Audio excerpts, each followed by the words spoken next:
Hello and welcome to my stream. Tonight we're playing more of RollerCoaster Tycoon Deluxe, and after beating the Dusty Desert, which was a level full of coasters for us to be building, we had our ups and downs on that level, but in the end everything worked out great.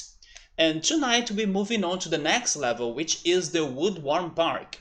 And after taking a quick look on it last time, we learned that it's going to be a challenging level because its objective requires a bunch of people.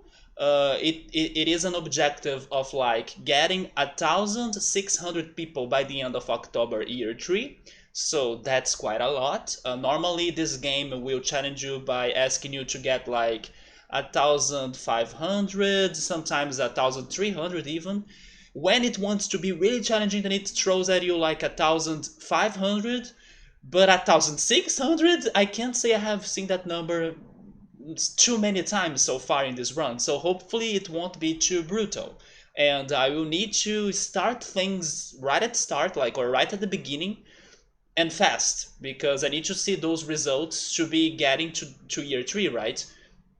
So my plan for this level is to really start things very quick, like March year 1 I'm starting the advertisements and maybe even increasing the research to max so I can get the rides that are really interesting to me, and then I keep on building them throughout those 3 years. But the other thing that's also very interesting about this one level is that it has a cool idea. Even though I may suffer a little bit maybe on trying to beat it, it has a cool idea that I respect and I really liked it, which is regarding only giving you rides that are somewhat historical or maybe old based or something around those lines. I'm not certain what will be their limits of like which rides we'll be getting or not, but I thought it was a very cool idea, like to keep it traditional and like maybe only having the very early rides that you could find in real life amusement parks or something. Maybe that's the direction they are going for. But we'll see if we can get some good rides. Hopefully they won't be too bad ones, even though they are old. And hopefully we can make it through in our first try. So let me open the level. Alright, so the Woodworm Park is a historical park that's only allowed to build older style rides. And like I said, my objective is to have at least 1,600 guests in my park at the end of October year 3 with a park rating of at least 600. So first of all, I will go through the rides I have and the things I have as well. But I just remember that this level had a lot of water. It seems that it has a huge water bank or like a big lake. And my park will probably be built on it because even though it has its grassy areas, they are not that big or that great. Yeah, we have a lot of water, you see? Although this is actually a little bit less than what I was remembering, because we do have a good amount of grassy areas too, or land. But probably I will build a lot on the water because it's going to be fast, easy. I can't, or I don't need to worry too much about the landscaping, so I will use that water a lot. But also, I need to see which rides I already have. Is it only this railroad, or do I have anything else built in here? Is that? Oh yeah, it is a boat hire. So I have the railroad and the boat hire, that's all? Okay, at least I have something to start this. I will increase my research and let me check my rides. Okay, I have a couple gentle rides. We only have 2 coasters, although we could go for the wooden crazy rodent roller coaster because it's not a very expensive and it's normally a very short coaster, so it's probably going to fit everywhere or anywhere. So we may not need to worry too much about coasters if I build some of those wooden coasters or wooden crazy rodent coasters. The trail rides I only have 2, the water rides I have the boat hire, and then I have everything regarding food that I need. A food stall, a drink stall, the kiosk, and the bathroom. That's like the basics. So we are good about that for now. Everything else will be extra. So I will focus my research on thrill rides. I could try getting some more coasters, yeah, and maybe some more gentle rides. I will do this. I will focus on coasters and thrill rides because I also think they will be the ones that will attract or lure more people to my park. Maybe I'm wrong because depending on how this level is based on, maybe the guests will have some sort of preference to gentle and chill rides. So I need to see how is going to be their behavior on this. But for now, we assume it's like most of other levels that thrill rides and coasters are the best way for you to be going. So I will focus my research on those two. And then maybe later I will also add more shops or gentle rides depending on how it looks like. Scenery, I don't need that. The shops and stalls will be on hold. The gentle rides will also be on hold for now. Okay, so next I need to see. I will just confirm something. I'm pretty sure it's free, but can I change the price? I can't. Yeah, on this second expansion pack, it seems it's like a standard that if you can charge your rides, you can't charge your admission price. But it's always good to check it regardless. Maybe in one level they do something different, you know? The other thing I needed to check was my marketing. Yes, I want to start with the marketing right away, right at March year one, even if it's only one. So I will be promoting my miniature railroad because it's the most interesting ride I have so far.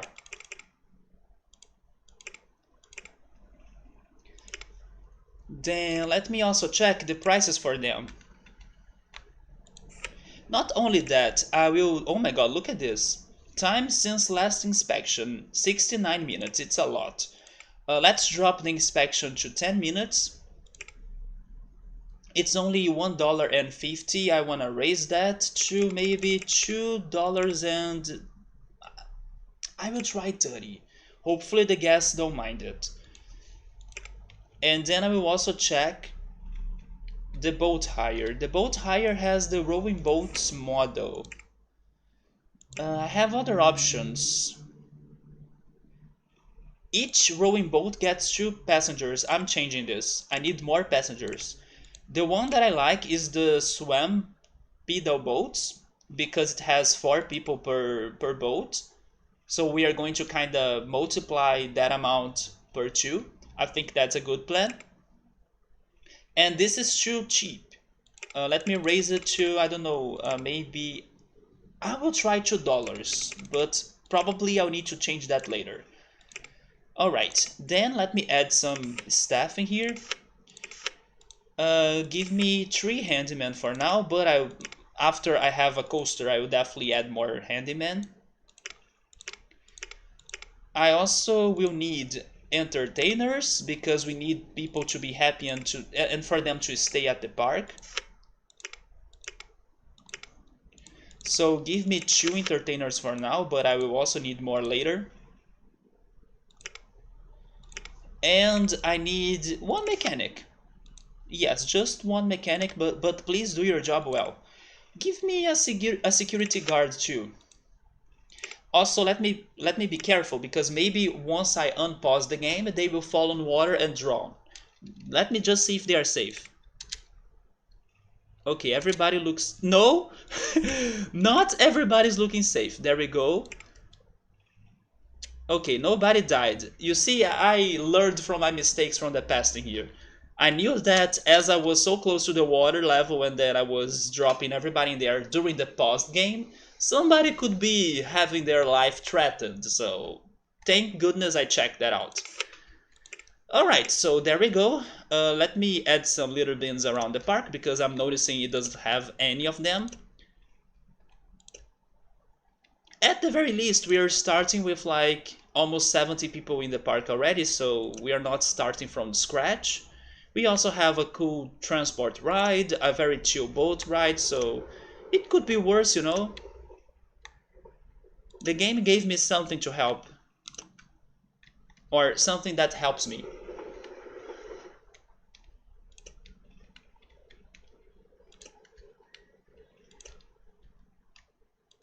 So after I'm done with this, what else am I doing? I need a food court.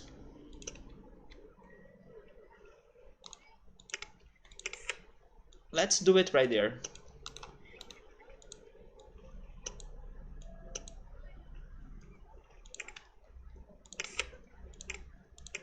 Starting up with the information kiosk. Let's sell park maps for 70 cents and umbrellas, especially because now it's going to rain.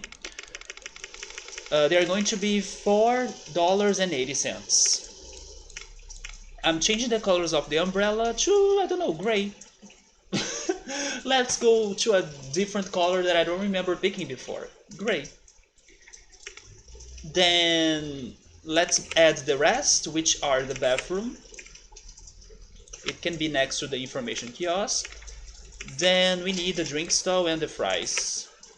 I will place them on the bottom, but later I will be placing more stalls on the top of this hill. Alright, so we have our simple and easy food court. We are almost getting to 100 people, that's good.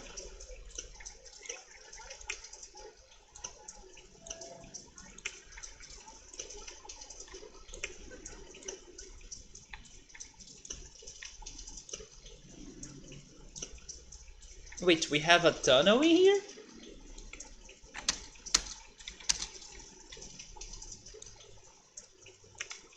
Thankfully it's a very short tunnel because I couldn't see it very well. In the previous level I was struggling so much with the underground paths.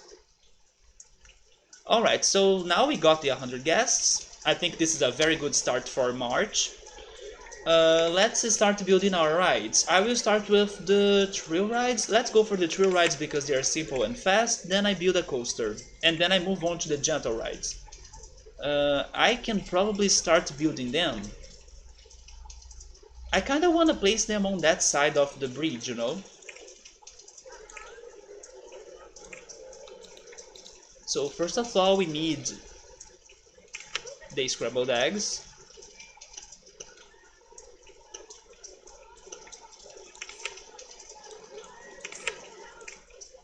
That's a good spot for them.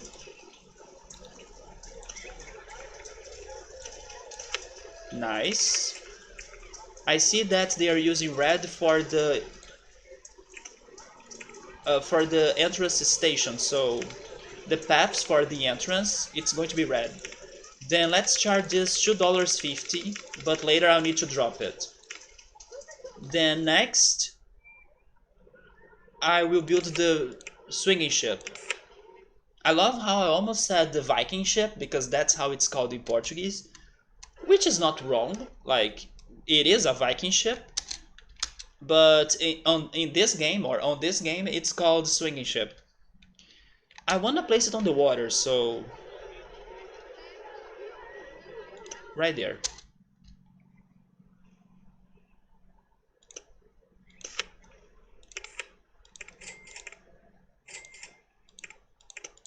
Actually, this is indeed a very good start. We are almost getting to 150 guests, so that's some fast growth. There is a tree there. There we go. This will also be $2.50. Okay, next I need a coaster. I'm going for the Wild Mouse or the Wooden Crazy Rodent. Maybe the Wild Mouse coaster is the steel one, right? Let's go for...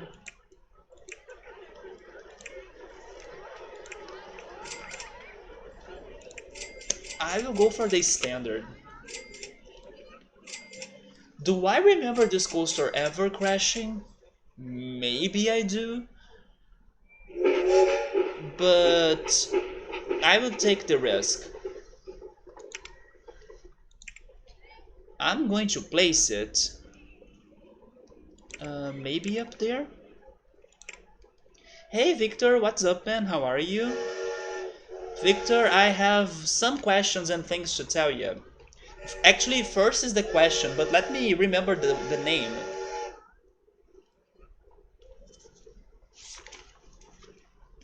But let me also pause the game because this is a very dangerous level, so I need to be careful once I start chatting, so I don't miss the time of the level. Um, so what was the word that was... Oh, there we go. Victor, have you ever been to the Seafarers Museum? Because that was the Swedish gift I got from Pokemon Go. And as it has like a very specific name, I wonder if you have ever been there or if you have ever like crossed it. Do you know which museum I'm talking about? I believe it's about like a fish or sea creatures museum from by its name. But as you also said that you kind of live in the same place as this guy in Pokemon Go that's been sending me gifts, I wonder if you have been there because it's like a landmark, right? It's a place that it's probably known for those that live in the city. Differently than the other things I have been asking you. You haven't, but do you know it? Like, have you ever crossed it? Have you ever seen it? Or is the place where you live kind of big that there are so many locations you are not really aware of? But yes, I got this gift from a museum this time. How's the roller coaster building going? So this is an interesting level because it's going on a historical uh, path, or like it's a historical park, and they will only give me historical rides. So I'm curious to see which rides I'll be able to work with. But it's challenging because we gotta get a lot of people by the end of year 3, so we have 3 hours to get 1,600 people. So because of that, I really want to pay a lot of attention, especially on this beginning or on this year 1, because I shouldn't like lose a lot of time in here to like save it for later, and then on year 2 I start doing the things I needed to do. I can't risk it like that. So I organize my strategies and I'm applying them right away. I'm using ads. I'm building the interesting rides that will probably lure more people to the park. I added some staff. I searched, not that I searched, sorry. I changed the research, there we go, into the most interesting rides that I can get so I can also attract more people to the level. So I'm a little bit worried about this level, but with my strategies and starting them soon, I'm hoping we'll be alright. But I like this level idea a lot because it's different than the rest, as it's going to give me only historical or maybe old and traditional rides. Also, hi Rick, how are you, man? You don't really know about museums, or at least this one that I'm talking about? I see. I mean, that makes a little bit of sense. Like, not everybody goes too much into museums or likes expositions in general, right? But I was like hopeful that could be a landmark. Victor would say like, I have been to it, or like it's next to my house, something like that. Because so far I think I have been telling you those Swedish places or Swedish words, but so far I don't think you have like known any of them, but the name of the city, right? Which was like Scanian or something like that. But how are you guys doing? Victor, the other thing I had to tell you was that I heard about this type of collection that people can have in the world. And for some reason, after I heard about it, I kind of imagined that you could be a person that could do that someday. I mean, I'm just kidding because I doubt you would go after that, but if I had to imagine a person that I knew that could start that out of nowhere someday, for some reason you were the one that got to my mind. Have you ever heard of people that collect the elements, Victor? Or even Rick? Have you guys ever heard of that?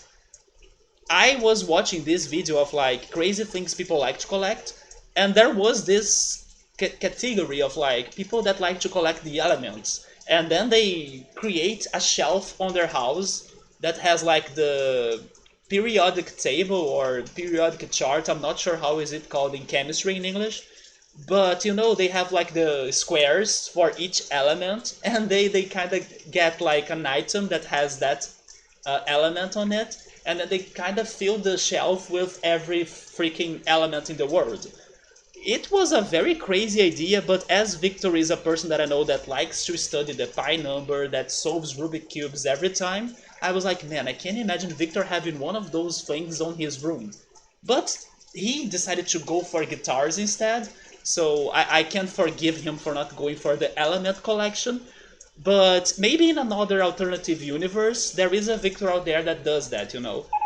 So yes, I wanted to ask you or to share that with you because it was like the first time I heard about it, but it was such a creative idea.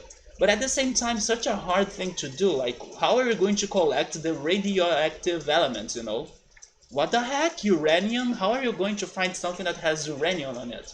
And also, how expensive would that be? Or how risky would that be, you know? But maybe for some safe and cheap elements, it sounds like a good idea. You're doing good. Nice to hear it, Rick. That's cool, isn't it? I thought it was such a cool idea. They keep exactly, Rick. I was wondering, like, how would they also get those items? I mean, maybe there is a way they do that, or like at a very tiny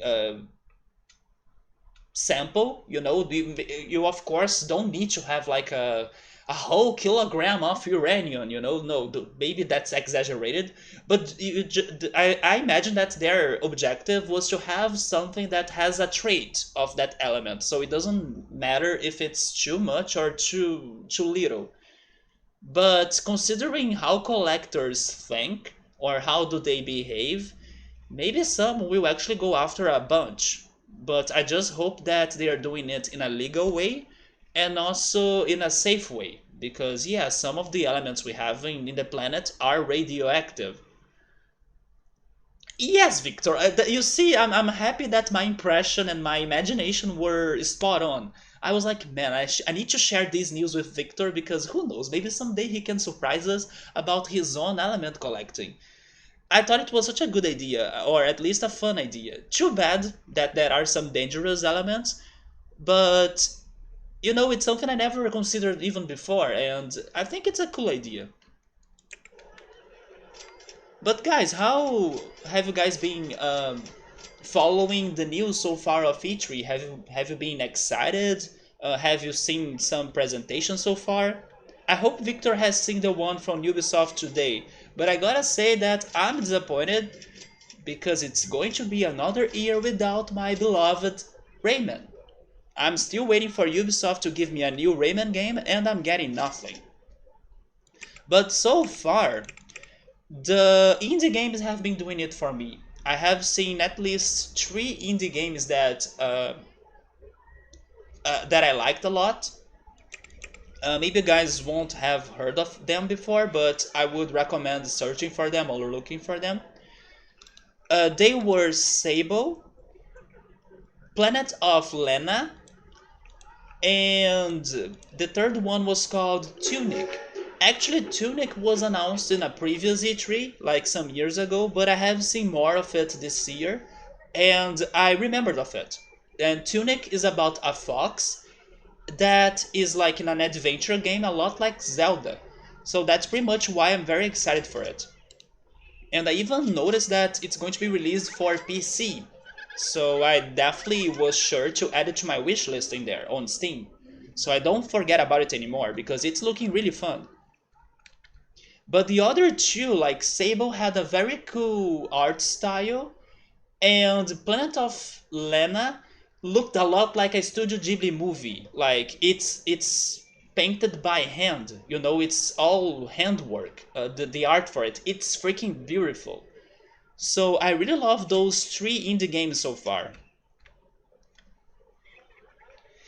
I also didn't know that was a thing going on, but I should maybe look that further, you know, look that up further, or maybe put it on YouTube and see how do those collectors really do it, because I only heard the trend or the idea. I haven't looked on details for it.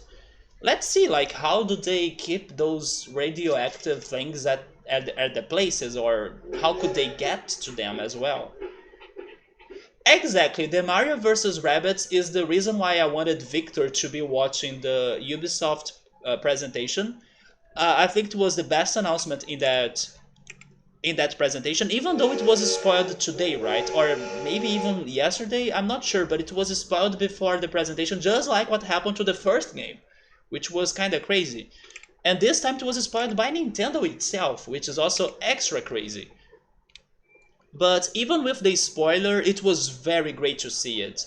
I can't say that it was as hype as the first one, because the first one really surprised everybody, and now everybody kind of knows the game is good. So it wasn't that shocking. Victor, right there, for example, he played the first game and he loved it. So now, Victor, I hope you have seen it, but there is a sequel, and they showed us a trailer of it. The trailer was super fun as well. I love what they did with the new rabbits we are having. But again, I have a sour taste going on in my mouth because that's not what I was really looking for. I'm still waiting for a new Rayman game because it's been 8 years since the previous Rayman game, and in my opinion, making Rayman games is not something that hard. So, I'm still like missing it so much. Oh, this will not work as well, right? I need a very plain land. Yes, I need a very plain land or like landscaping. But I can't find one. Maybe there?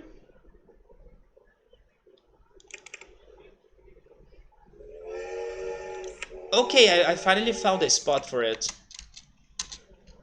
Let me open it because I know this is going to be helpful, and then I will read the chat. But when I was complaining about not seeing a new Rayman game, I was on Twitter checking what other people was also talking about or complaining about the presentation.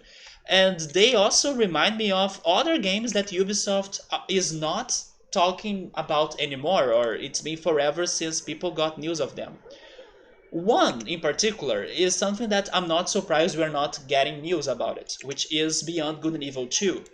Because there was a whole situation about the creator of that game and Ubisoft. So I think he was even fired because of the things he was doing to his workers and employees.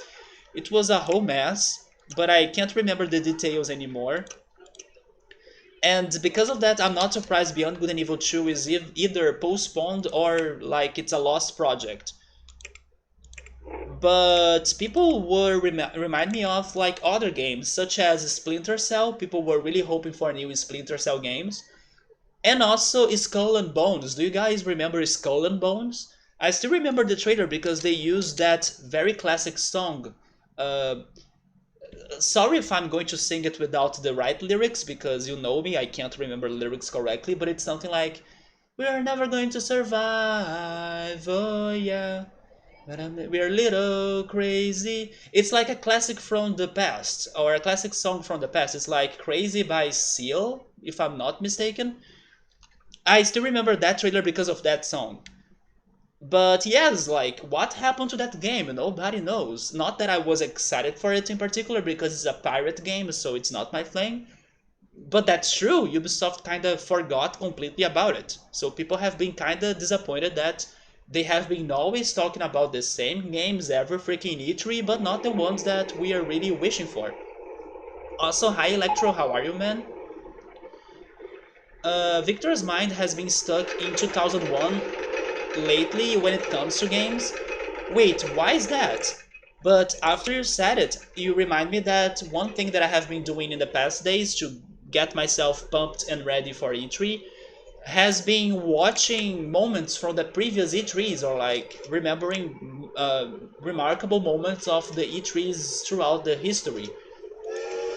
And it's been good. It's been good to rewatch some sections or some videos and clips from the previous E3s.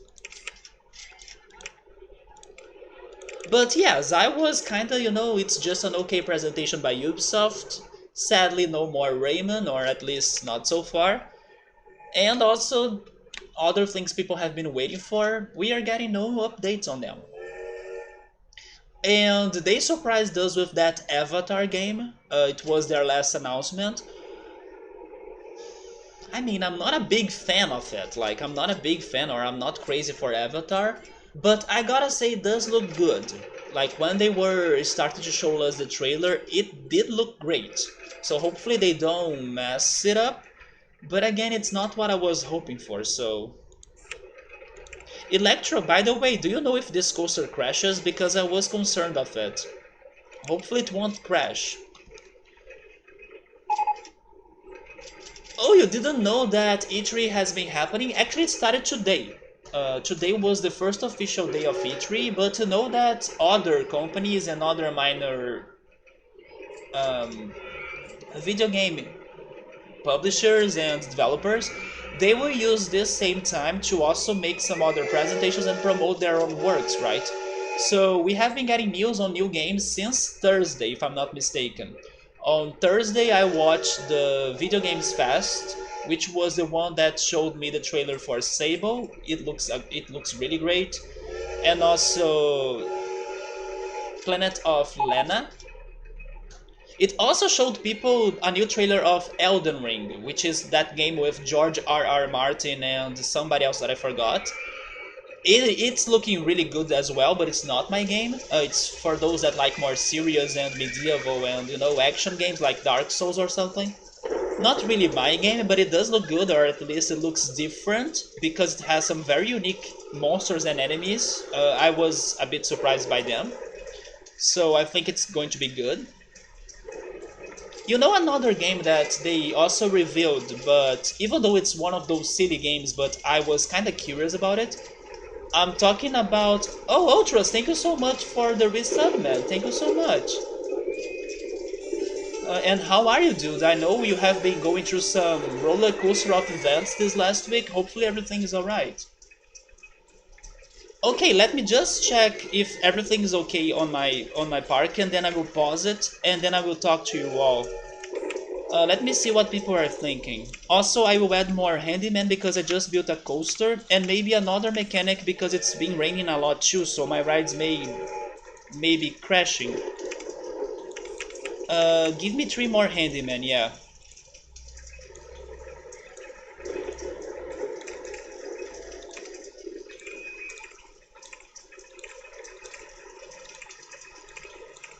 Okay, we have 300 guests and it's May. I think this is a very good start. Hopefully we can keep on growing the number of guests without many problems. Pausing the game, let me check the chat. Let me just move my cursor to the chat, but I always need to do this changing here. Can I go for it now? I still can't. Yeah, maybe my computer will get slow right now, so be patient.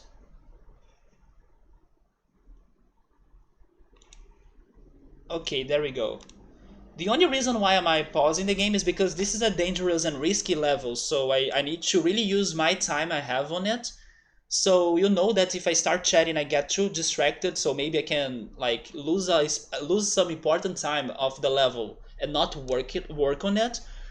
So I'm deciding to pause the game while I'm chatting, uh, to not really risk the objective that much. Okay, I'm going back in here.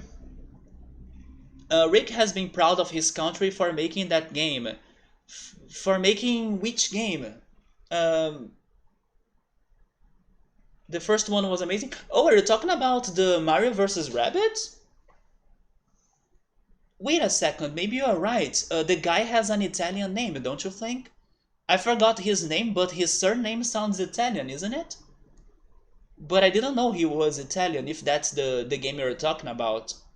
Yeah, everybody has been really happy, or everybody was very happy about the first Rabbids game, or Mario vs. Rabbids game. Surprisingly, right? Because the first impression of that was that, man, this is never work out. And then people were shocked, like, yeah, this is a good game indeed. So Victor has been playing Perfect Dark. Oh yes, speaking of Perfect Dark, Victor, you told me that it was impossible for you to beat Perfect Dark without killing somebody, right? I went back to the video that told me that information at first place, and when I was reading some of the comments, people were debating that, and it seems you are right. Like there was a person there saying, yeah, even with that condition, it is not possible because you always need to kill that one boss, or there are enemies at the roof that you can't disarm them, so you gotta go there and also kill them. It seems that it is impossible, even though that game was listed, but at the very least, you can do a lot of things without killing many of your enemies, because Perfect Dark will allow you to also progress a bunch by just disarming the other cops or the other people, right? So it's interesting for me to know that disarming in that game is very effective. Like you can really go stealthy and not shot or not shoot many fires. But yeah, it seems that eventually you need to kill somebody or there are enemies you can't really disarm. So I think you're right now. But you have been playing Perfect Dark, and then you bought Star Fox 64. I still haven't played it, but I have it on my 3DS. It's not really my type of game, but hopefully I can try it someday. And is it your first time playing Star Fox? I have been playing that as well. You're just so much more at home on Nintendo 64 than any other console, really. Yes, you were also replaying Pokemon Gold, right? So probably you are now giving that a pause. Skull and Bones started its development at Ubisoft Singapore. The whole thing failed because the director got fired. Oh, I heard about the abuse things regarding Ubisoft. Sirtaki has been talking or telling me about that situation too, but I'm like only getting grasps of the story, right? I imagine, even though I'm not sure right now, that the same happened regarding Beyond Good and Evil 2, because it seems that the creator of the game has been kind of rough on his employees, like I was saying. So I do think some kind of abuse happening there too. And then that's also why those two games have been like frozen right now, right? We are not getting any news of them. And then they transferred to the main division of Ubisoft Paris. And then no news if the development will ever continue. Unfortunately, Electro, no. It's not the Benders, it's the blue ones. Yeah, they are making a new Avatars or a new Avatar game based on the Avatar movie from the 20 something, or was it the 2010 maybe? I don't remember when it was released. Was it that old or more older than that? I'm not sure. But it's from the blue aliens, right? Yeah. It's looking good, but it's not what I was hoping for. Especially because we are also getting many games that go around the same lines of that. For example, on Thursday on the Summer Games Fest, they showed us more of a Jurassic Park game. It feels the same, you know? At least that's what it feels to me. To be honest, not so much roller coaster. That's actually good to know, man. More like, I don't know, some other kind of thrill ride. I would describe the weekly events as maybe relieving, but still confusing, right? I can understand that.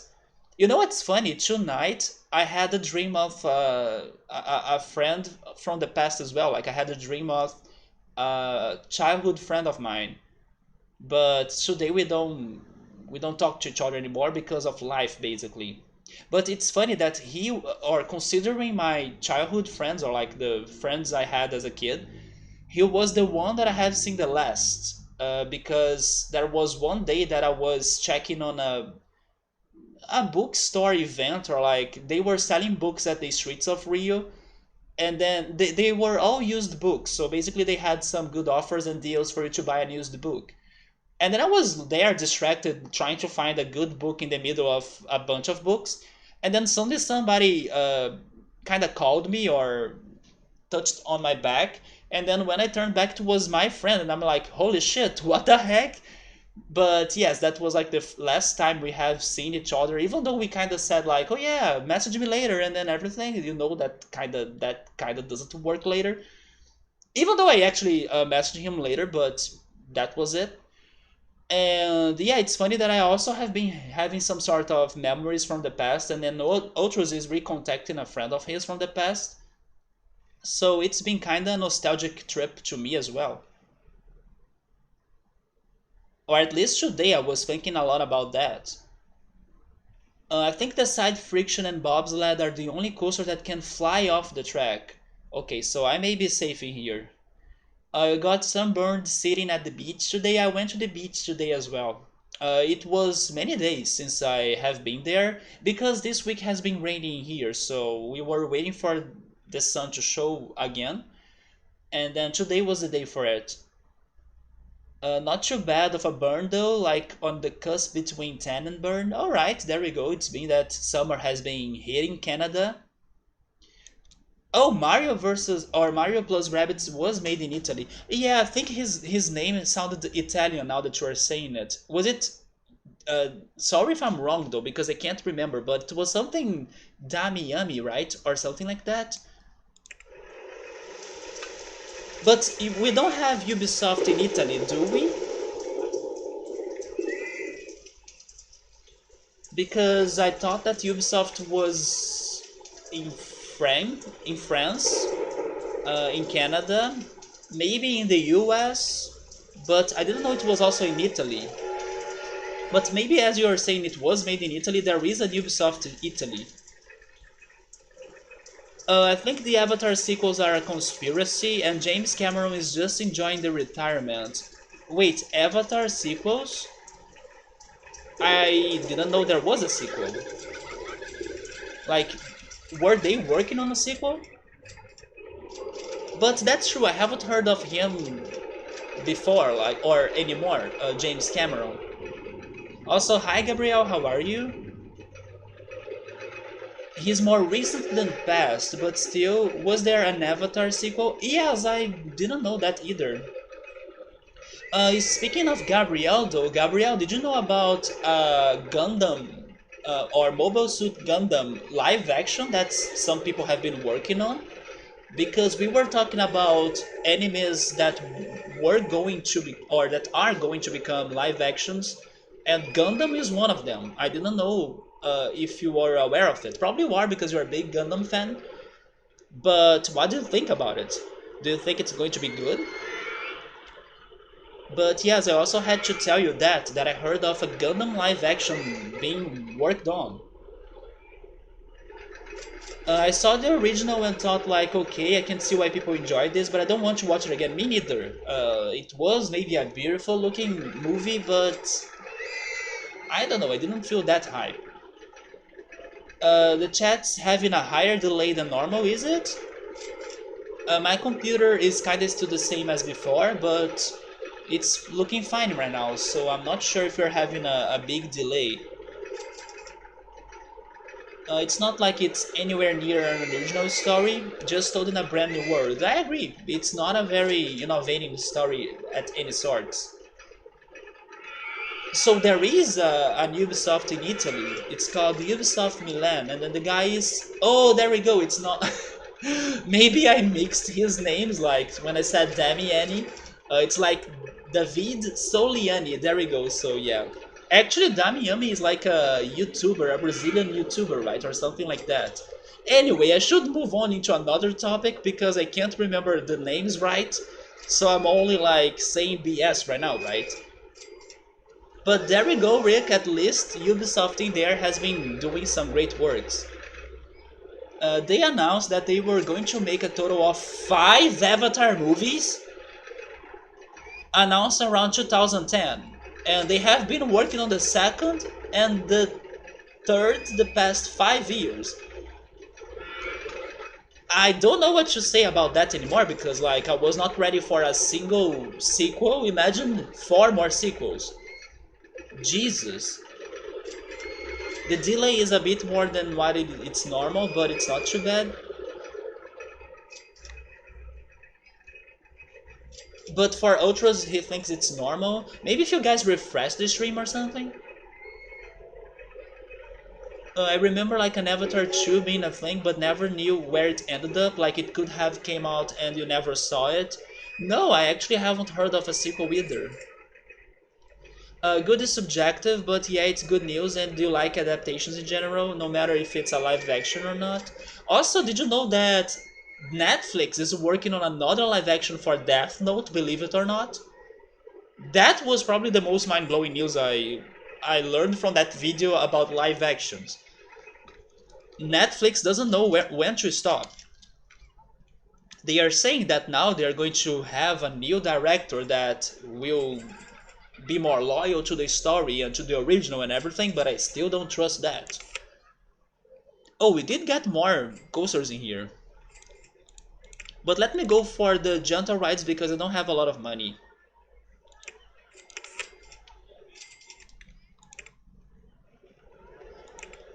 Also, Electro, did you see the game that I was talking about on Discord, which was Surviving Mars?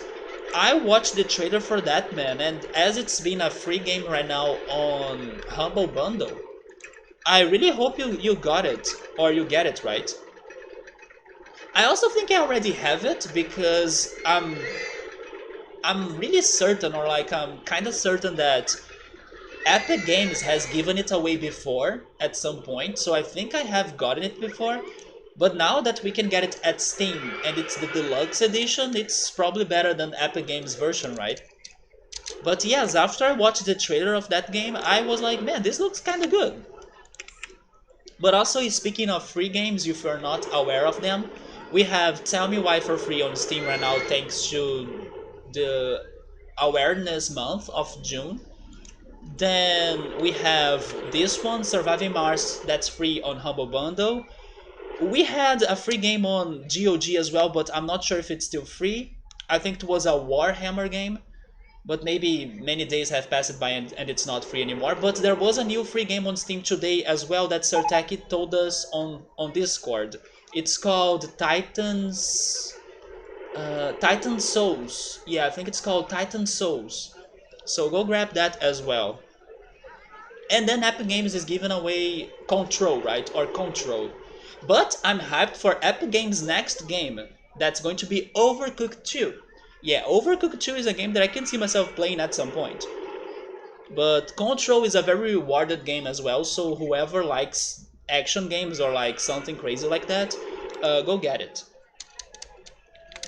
But out of those games, the ones that interested me the most was Surviving Mars, because it's a simulator about creating a city in Mars, and from the trailer it looks quite good. Or it surprised me and made me want to try it at some point. Let me charge this merry-go-round for $1.80.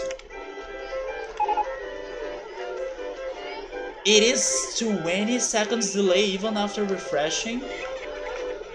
Do they need to stop, you mean Netflix? Not they need to stop, but they are taking big risks in there, or like they should maybe give preference to things that were not a complete failure than things that were failing. For example, they have stopped working on some series that people have been wanting a second season so much, but no, they are not getting it, and then they're getting cancelled. Those are quilted tops usually, right? Which games? Those were the ones I'm aware of. Titan Souls, Tell Me Why, Control, and Surviving Mars. Yeah, let's go, right? Electro, it does look good. It's by the same people behind Tropico and also Cities Skylines. Victor, it's got a lovely quilt, even though it's just a veneer. Veneer? Wait, what is a quilt actually? Let me Google that. Unfortunately, most of the finish on the headstock has come off showing THT. There is no quilted maple on the headstock. It's done with some other trickery.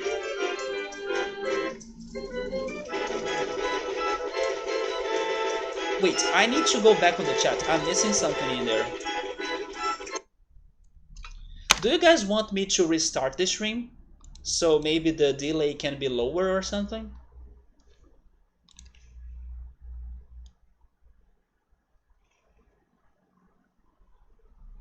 So Avatar 2 is scheduled to come out at the end of 2022. Okay, so they are still working on the first sequel. By the way, I have a new instrument. Okay, so that's what you guys were talking about. Yamaha 5-string bass from late 90s. It's a lovely blue with gold hardware. I love those colors. If it looks like a very yellowish gold or something, those are my favorite colors. Also, that's like the Swedish flag, right? So I think it's fitting for you, Victor. It's a BBG5.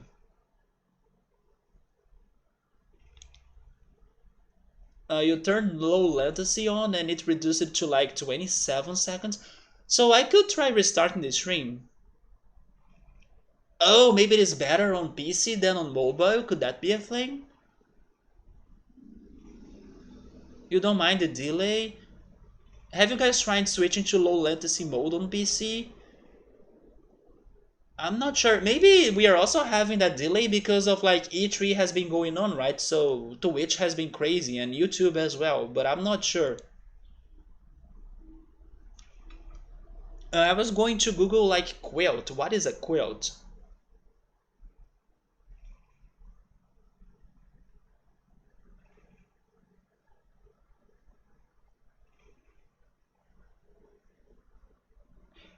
Wait, what? It's telling me it's a group from Sweden who focus on Irish folk music. They have created 3 albums since then. Is it not an object? It's like a band? You guys were talking as it was like an item, not really a band, but fun fact, there is a Swedish band that's called Quilt.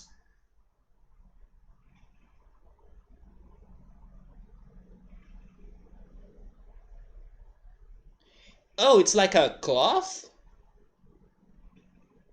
Well, Google Images is giving me a cloth. You guys are on PC?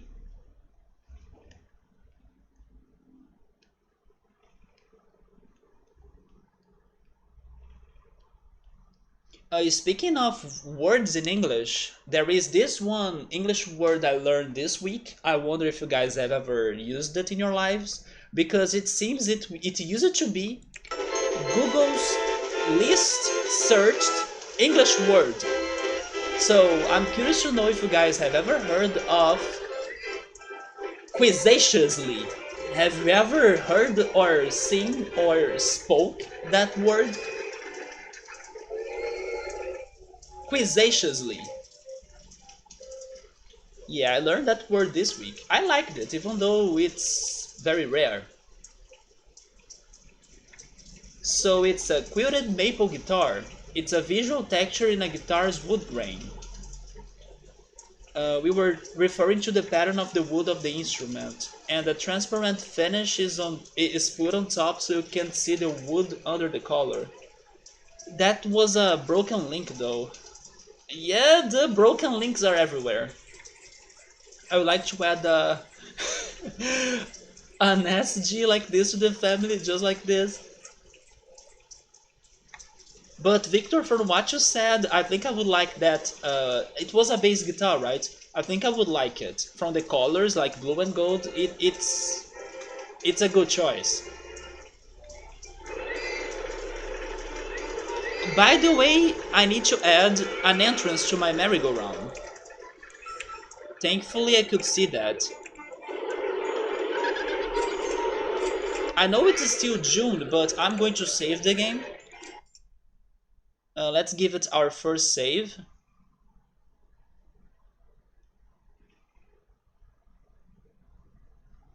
I think that right now in the chat, Electro is the only American we have, because I'm thinking what I'm going to talk about is only in the US, or it used to be only in the US because it doesn't exist anymore. But I'm curious to know if somebody has ever heard of it as well. Just like the word quizzaciously, I wonder if somebody has ever heard of this one, like, brand of selling items or selling furniture, like Amazon and Target and stuff, that's called service merchandise. Have you ever heard of that, Electro, or anybody else in the chat? The reason why I'm making that question is because I have been very addicted to this one album by Small Black called Cheap Dreams. I have been talking about it kind of every stream, or every weekend at least. And one of my favorite songs in there is called Service Merchandise. And then when I was googling like what are they referring to, like what is service merchandise, it seems it used to be a very old Target like store or like an Amazon store or something, but it's closed, like it has closed, and it made me a bit sad. But it's one of my favorite songs by them for now. Okay, now we have a link that works. Let me pause the game and check it.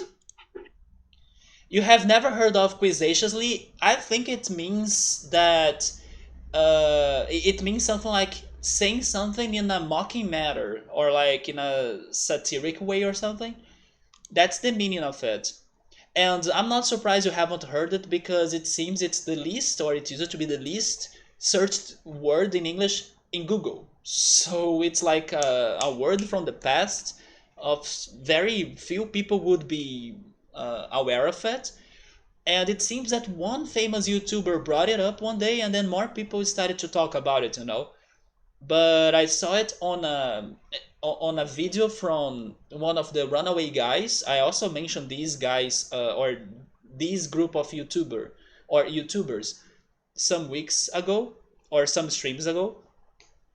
Oh my god, look at this. So what is this like? You are talking about the wood on it? To me from distance it looks very soft, soft, like it doesn't show any stains or you know it looks very clean. Is that the quilted thing you're quilted maple you're talking about? It looks uniform basically. Also, hey Subaru, how are you, man?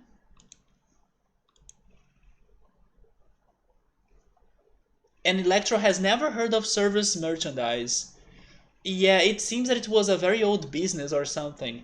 But I learned about it because of this small black song that's called Service Merchandise. It's one of those electronic ballads, and I'm a fan of electronic ballads. And I listen to that song almost every day now. Like before going to bed or something, it's perfect for me to listen to it. So it's been one of my favorite songs of the year, and I wanted to know more of it. And then I learned about Service Merchandise. But even though it's like an old chain or like an old store, there are the buildings still. You know, it seems that you can still find pictures of the empty lots or like the empty stores or empty buildings. It seems that you can still find some of them spread around, even if they are not operating anymore.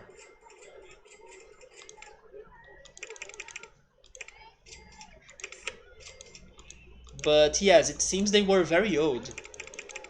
It's funny how Small Black decided to like bring them back again on this one song instead of, I don't know, using another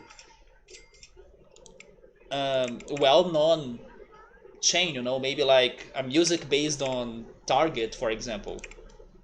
Oh, I don't have money for the expensive ads. But okay, so far this is looking nice. This is quilted maple. Okay, let me check the other picture. A quilt is a type of a blanket. Yeah, when I was checking Google Images, it was like a blanket or like a cloth, right? But then using it on a guitar or instrument. Oh, okay, this one looks way more visible than the previous one because this one shows you the textures. This one looks like, I don't know, an ocean. Yeah, this is a very interesting one. I'm doing alright, Subaru. I was a bit. Oh, look at this one as well. I was a bit lazy today. I was checking E3 as well, E3 news. I went to the beach as well, so it was a good day, but a bit lazy, you know. It's been raining in here too. Flamed maple is a similar concept, but the texture is more like with straight lines. I see, it's not very wavy then.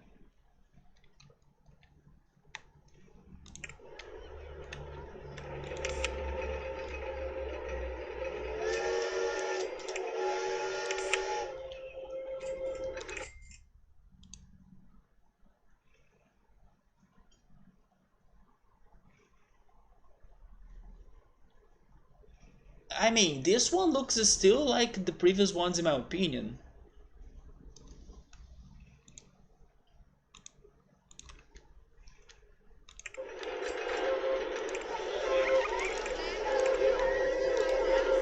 So, I told you guys about the games I like to see so far on this E3, but what about you? Was there anything you like to see? Besides the Mario vs. Rabbids game? Was there anything that surprised you so far, or has it been a very boring E3 so far? Oh, by the way, I'm thinking now about not streaming tomorrow because we are going to have the PC gaming show and I kind of want to watch it, so don't be surprised if I'm not here tomorrow. Actually, right now there is still more happening probably, but it was not something that was interesting to me.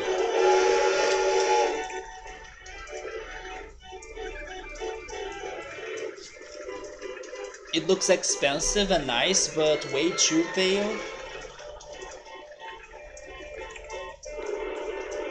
Oh yeah, you know a game that surprised me, but it's really not my game, but I was happy for the fans. They resurrected Metal Slug. I can see some people on the community here enjoying Metal Slug, or at least the old games. But now they are changing it into a tactical Metal Slug. Have you guys seen that? The trailer was awesome. And it was like thrown at us out of nowhere. So yeah, we are getting another tactical game.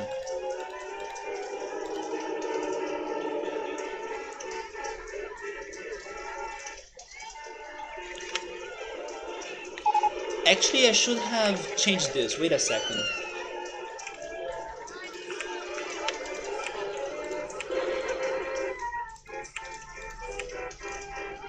No?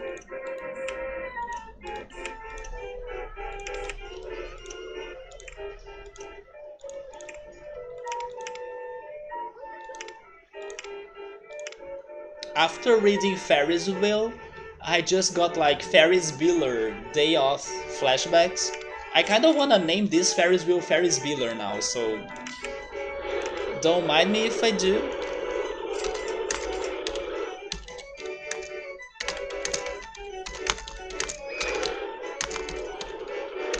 That's such a good movie. I have a friend that's crazy for it. His name on socials is even based on Ferris Bueller's Day Off. Wait, now I need to change those two paths right there. I'm also going to decrease the inspection time because the Ferris wheel normally is a very long ride, so people can get stuck on it, and then if it breaks down, they also stay in there for longer, so I should keep it safe. I will also hire more or one more entertainer, and let me see what they are thinking of in here, or what are their thoughts. Some people are thirsty, some people are hungry. I should have a second food plaza then. But besides that, it looks okay. Sabro says that tomorrow and beyond it's going to be more interesting, like the E3 is going to be better. I agree, we are going to get the big names, although on Monday it's going to be so-so again, don't you think? Like, the only big name that I can remember on Monday is Capcom, and people have been talking about that, even though I haven't checked the spoilers, but people have been saying that Capcom's lineup, right? Let me say it again. Capcom's lineup has been spoiled already, or it has been leaked. So I'm not sure if Monday will be that exciting. But tomorrow and Tuesday they are going to be great because of Microsoft and Nintendo. And Square tomorrow as well, right? Yeah, someone is talking about Metal Slug Tactics, it looks interesting. You are not sure for which platform it's going to be. That's a good question, but I would guess at least PC. It depends on who is behind it. I'm not sure what is the company behind the development of it, but I'm hoping it's a company that also releases PC games. But you know what? It could be an exclusive. Yes, I'm not sure where they are going to drop that game.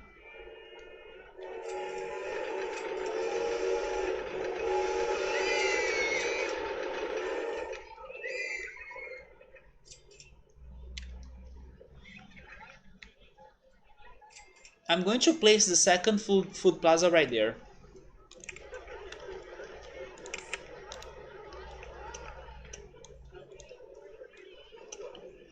It's been so odd to have E3s without Sony.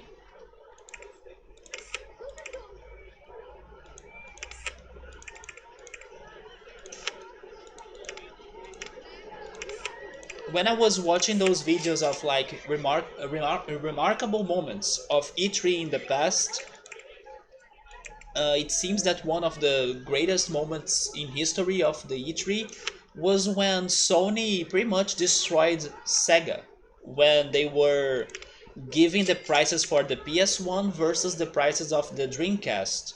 Sorry, not the Dreamcast, the Sega Saturn. And then that was the beginning of the ruin of Sega. But now Sony is not around anymore. Maybe because I don't know, they don't want to face Microsoft face to face anymore because they also have had clashes one on one in the past, right?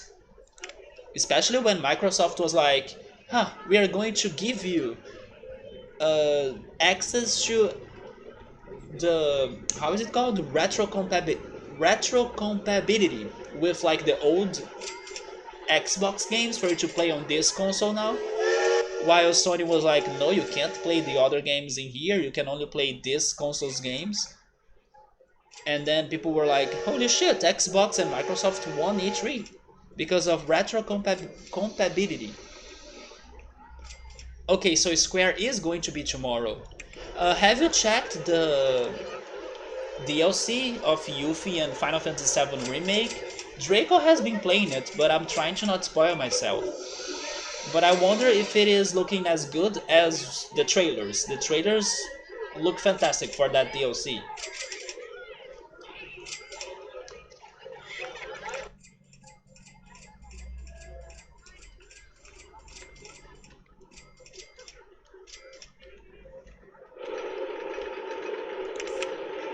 Maybe now I should drop my research a little bit. Because I'm getting rides, but I don't have money to buy anything. At least my ride tickets are increasing the profit.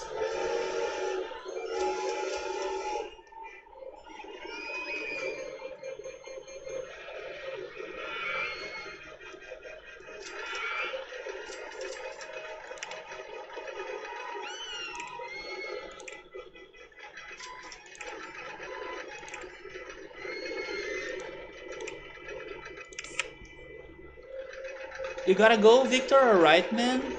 You have a feeling that the 5 kittens that now live under your damn bed, man, you still haven't like donated them or like given them to other people. They're going to get loud quite early. Yeah, man, I hope we can get some rest then. I should try go to get some sleep. Alright, man, do I have my...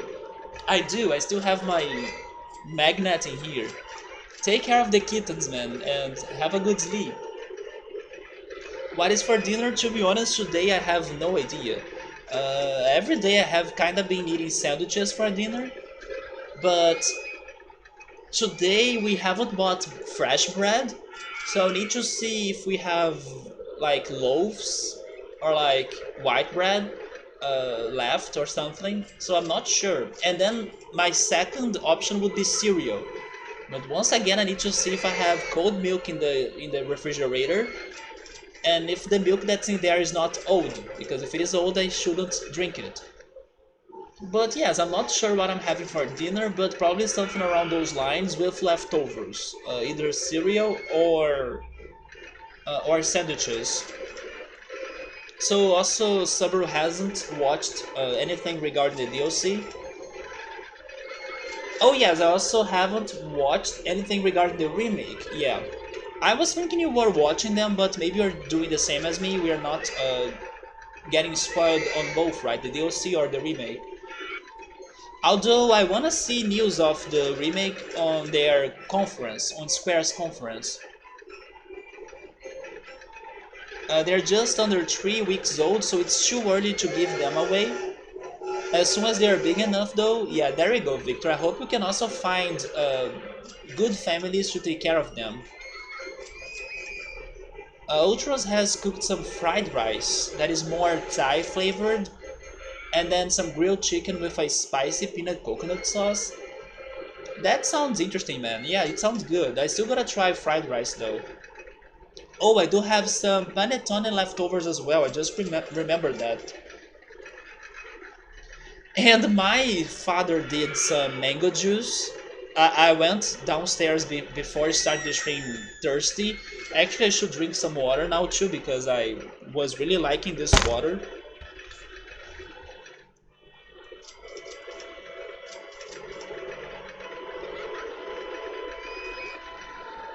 So I went downstairs. Maybe that's why my father didn't tell me he made juice. Because normally my father tells me that he did juice so I can go downstairs and drink it. But I went downstairs and then I saw a bottle right there with like bright yellowish juice. And I'm like, holy shit, I'm thirsty, I'm down. And then I got my glass and then I drank it. And then I was like, this doesn't taste like Kaja because Kaja is one of my favorite juices, right? And Kaja is like a Brazilian berry. But they look the same, like the mango juice and Kaja. And then I was expecting Kaja because it was what I had like during the week.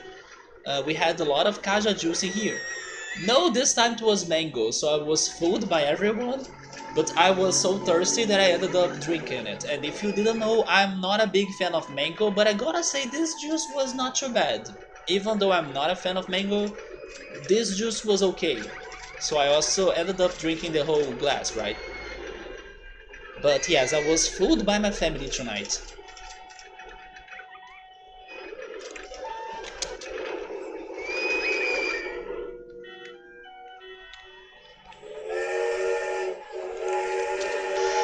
Is that a picture of it? Just a second, let me build this slide first.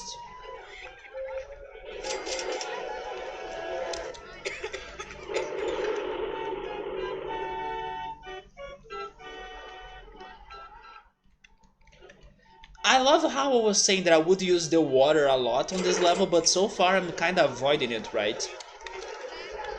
Maybe the water is going to be better for me to place the coasters, as some coasters they require very plain landscaping, and then the small rides can be on land or something. You love mango but you hate mango juice? I would be the opposite. I would rather have mango juice than eating the fruit. But if I have to eat the fruit, I would rather have it in a fruit salad. Yes, I don't mind it in a fruit salad. With like orange, apples, melon, even papaya. Papaya is another fruit that I'm not a fan of, but in a fruit salad I can go for it.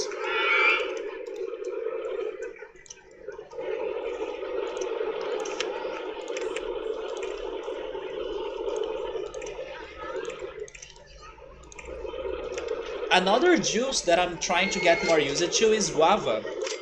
There was one day that my parents did guava juice, and it was not too bad for me to taste it because normally I don't like it, but it was not bad. I would rather have a guava milkshake or something, but yeah, it was not too bad. Okay, let me see the picture. You have still two mangoes you gotta eat? Go for it, man. As a dessert, right? Or save one for tomorrow, maybe. Ultras, do you watch E3? I wonder if you kind of watch the presentations or something. Maybe not, right? But I wonder how's your hype for E3 or like these events?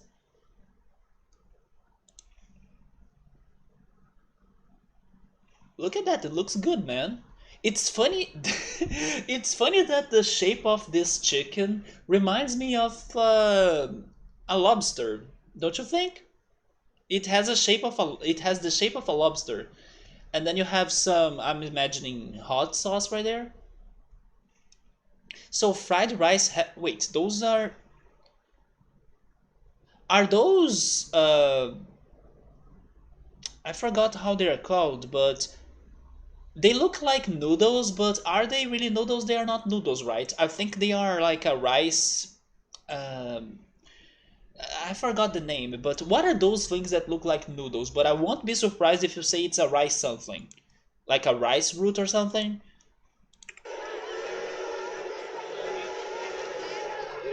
It depends if the guava juice is not too dense.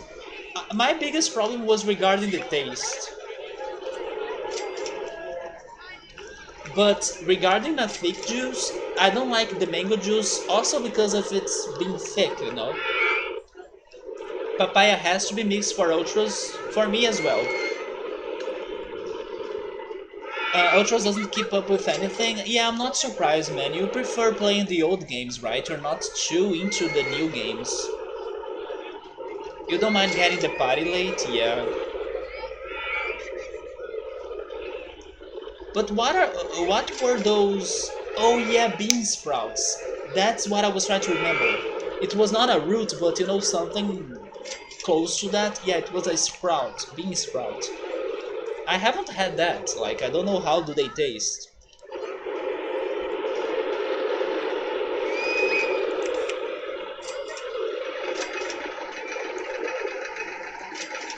It does look like a lobster, right? We got the go karts. Let's go for it. Even though I don't have a lot of money, I can come up with something simple. And thankfully this coaster is not crashing. Did you guys check the Netflix conference or something? I haven't checked the Netflix conference, but I heard they were going to talk about The Witcher and like the next season of the Witcher series. They were also going to talk about Stranger Things. I'm not sure if it went well or not. And the only thing I saw was a clip of the new Cuphead series they were working on, and it's looking good.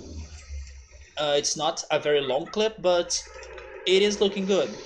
And then besides those three things, I'm not sure what else they were revealing or talking about in there. But supposedly they would be talking about many series and shows and, you know, maybe even anime or something related to games. I think it was something like that. Yes, the Geek Week. They showed a lot of stuff. What else did they talk about? I have only heard or remembered those three things: the Cuphead, The Witcher, and Stranger Things. It tastes like crunchy nothing. Some Farofas Ultras are like that. Some Farofas will be giving you that texture to your dishes, but they won't have a very intense taste, you know. But if sauteed maybe, but if sauteed into a smoking hot wok, they take on a little char and have a nice flavor. Same happens with farofa when you add some sauce to it. Yes, I personally prefer vinaigrette sauce. But yes, what else happened on the Netflix train? Anything very hype? I'm still disappointed on Netflix that they are not releasing the freaking continuation of Saint Seiya the live action. Even though it's surprising to me to say that I'm like hopeful for more episodes of that, like it's not the best Saint Seiya content ever, but I don't know. I'm curious to see the part that it gets good, which is where they stop the freaking show. And it's taking forever for them to drop more episodes. Why is that? Like, weren't they already done or like created or something? They were saving it for later, but come on, time's up. I want my sensei a conclusion. So they also talked about He-Man and the Masters of Universe.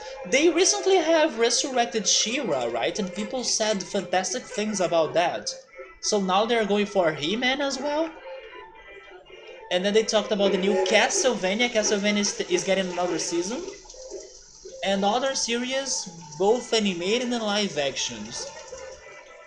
And then there was a teaser for The Witcher Season 2. It felt very Game of Thrones. That can be good, right? Because Game of Thrones was a big hit. I agree, I think that sounds very promising. I still gotta go and check the first Witcher series or season. But I still can't see myself doing that at the moment.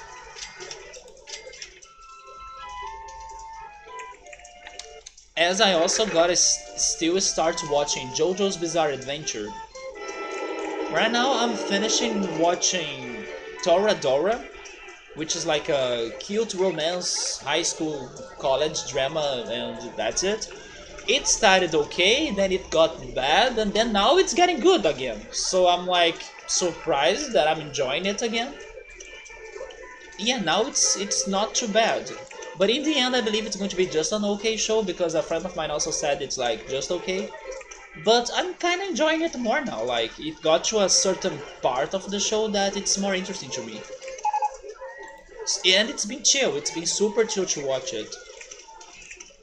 So I'm finishing that. I also need to watch the recent Pokemon episode. I still haven't watched the weekly episode. I'm probably going to do that either today or tomorrow. And I kinda paused watching some movies, but I watched a horror classic. I don't remember if I mentioned it, but I finally watched The Silence of the Lambs. And that movie was freaking good. I can understand why was it successful, and it surprised me a little bit because I always thought that the name of the villain was another name, like other than Hannibal. But actually, Hannibal is his name in the show, or in the movie. So I'm like, what? I always felt like Hannibal was a nickname or like a name that people gave to him for the criminal he is. No, it's actually his real name. Like I'm like, what? I thought it was like a name referencing his crime, which is being a cannibal. But no, it is actually his name. But it was a very good investigation and psychological thriller, right? And I could totally see many other movies getting the inspiration from it, especially the first Saw movie. But after that one movie, I kinda stopped watching movies and series for a while as well, or maybe for a bit. Now with E3 happening, I'm not going to start anything.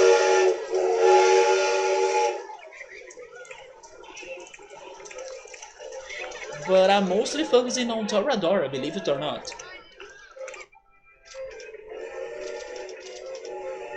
You have started a Fire Red Nuzlocke. Have you ever tried a Nuzlocke before? Good luck on that. You're using a modded ROM. It's called Fire Red Red Go. It has Pokemon from basically almost every game in there. That's actually very great. When they kinda port, not port, but like they import maybe the other Pokemon and then they make art for them and then they include them into an older game.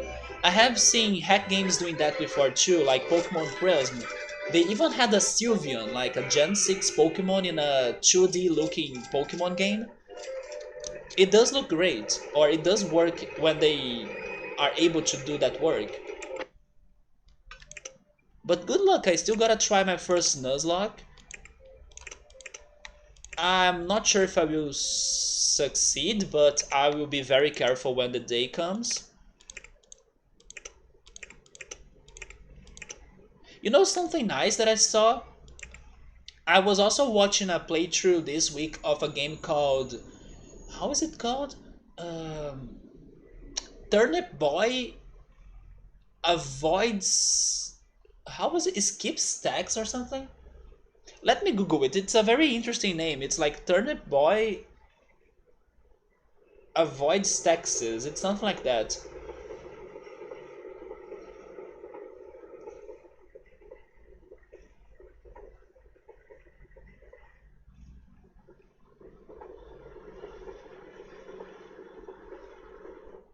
Oh, there we go. Turnip Boy commits tax evasion. That's the name of the game I was checking this week. It was great to see that the creators of that game thought on the speedrunners, because there was an option in there for like, do you want to have a speedrunner timer on your game? I thought it was such a nice touch. And I remembered it because Gabriel is talking about a Nuzlocke, and then the Pokemon Company still should create something about like, do you want to play Pokemon in a Nuzlocke challenge? I mean, they will never do that though, but it would be fantastic if they could change their minds a little bit and make such a change. But yes, I just remember this other game, Turnip Boy Commits Tax Evasion. Such a crazy name as well, but crazy game indeed. And yeah, they had that small touch in there. And speaking of speed running, Ultras, how's your speed run of Contra? Have you tried it again?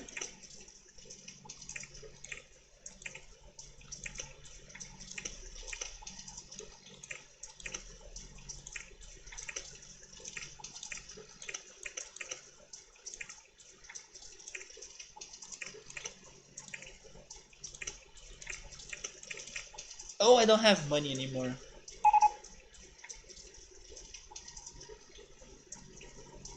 So it has like other mechanics. There is Dynamax, Raids, and Exploration Underground. The Underground Exploration is one of the things I'm the most excited for, the remakes of Diamond, Pearl, and Platinum. Even though I haven't tried the original Underground Exploration, I'm hoping they will surprise us somehow with this new one. You meet all of the rivals throughout the game? Okay, that sounds very fun. Yeah, it's sounding like a complete Pokemon hack. Hack games or fan games are better than the Game Freak games. I did enjoy Pokemon Prism a lot.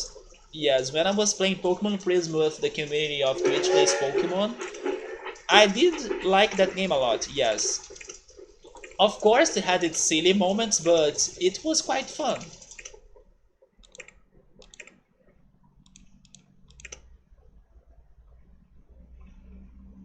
The gym leaders have different sets of Pokemon, like updated sets. Hopefully there is going to be a dark type gym leader. Those are still very rare. Oh, Ultras will be playing more Contra tomorrow. It's like the perfect game that Game Freak never decided to release. Yes, I was even talking to a friend of mine that when I was sending him a video, I don't know if you guys have seen these videos, but after they revealed how the Pokemon Diamond Pearl remakes are going to look like, some fans got disappointed of like, those are not the graphics I was hoping for. And then some other fans decided to create their own version of the games with the graphics they always hoped for. And I have seen two of those videos. One of them, people even created models for Mega Infernape and Mega Empoleon, which were actually very good models, to be honest. But I was sending those videos to a friend of mine, and even though the retro graphics don't bother me that much because I still understand their approach and how they were trying to keep the game to look how it used to be, and I don't think that's too wrong. But that doesn't mean that I wouldn't like to see a more modern looking Pokemon game either. It's just that I can go both ways as long as the game is fun and done well. But yes, I was sending my friend the videos of the fans that tried to remake the game in modern graphics, and he was like, "You see, that's what I wanted. This is what they should have done because now it looks great and everything." And wait, I lost my thought now. Oh yes, and then I told him the following because Gabriel is talking about the perfect Pokemon game. There we go. And I told him that to me it doesn't matter too much if the graphics are modern looking or retro chibi looking. What would be my perfect Pokemon game is when we have the freedom to go to any city we choose and start from any region we want. That would be my perfect Pokemon game, and then the game will adapt itself to like um, what is the word? A handicap maybe to like set the levels of the Pokemon trainers and Pokemon gym leaders we fight, depending on which city we are starting on and which city we go first and second and third. You know, they're going to always adapt the levels of the game and also of the wild encounters to our level in the game. You know, so they are going to open world the regions and hopefully like all of them, but maybe that's too much that I'm asking, so maybe more than one region at least.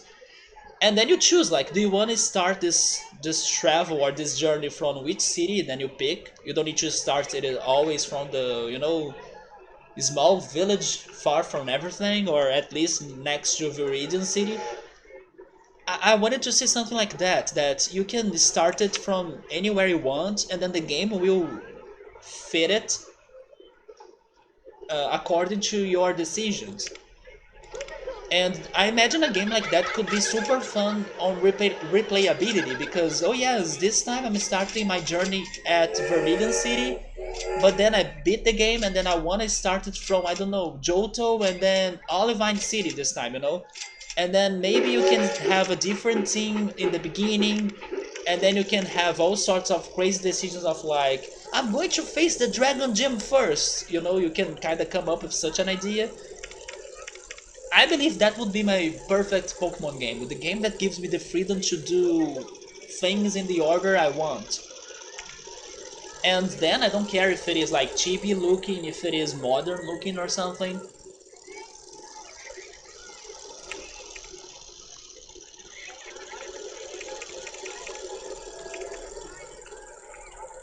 Right at the start, it also gives you options like, do you want to play it randomized encounters? Do you want to play it with randomized learning skill sets and others? I'm guessing you are going not randomized, at least not the randomized skill sets. If you compare the graphics of Ruby Sapphire with Omega Ruby and Alpha Sapphire, the evolution was great and it looks beautiful. I agree.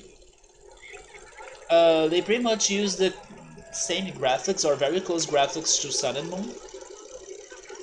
It's called the Pokemon MMO. Oh, I have heard of it. Yeah, but you need to download all of the rounds before playing it, and you don't know if it's still. Oh wait, you're actually saying it's still running and online. You don't know how. Yeah, Pokemon Company normally takes down everything. That's true. I have heard of the Pokemon MMO, but I didn't know it was that generic. Like you can really pick. I started from any city you want, and then the game fits you. I imagine it was more limited than that.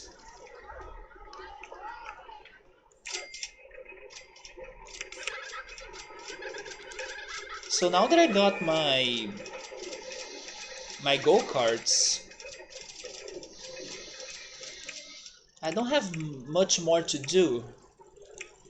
I could wait until I get more money to build a log flume. It's a safe ride, it never crashes, it's profitable, so I think it's a good plan. But I also gotta keep on going with the advertisements. At least one of them.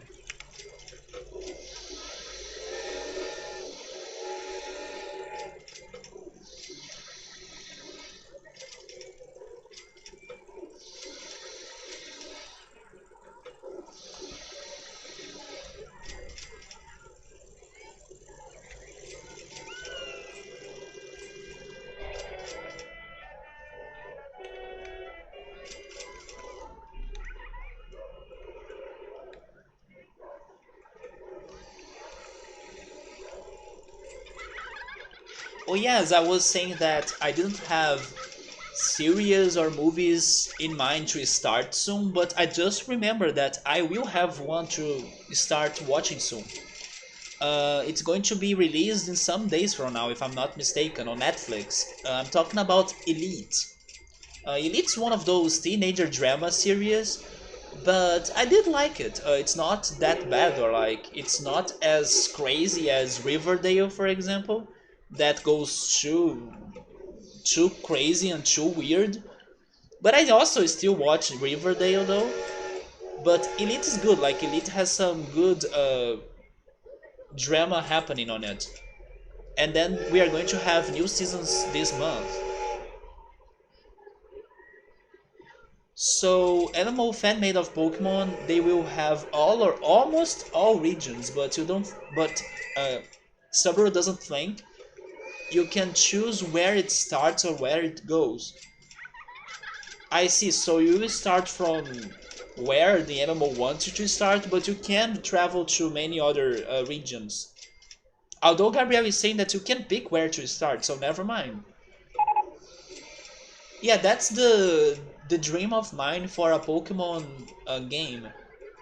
It's one of the things that will be the greatest, in my opinion. But until Pokemon Company gets there, it's going to take a lot of time.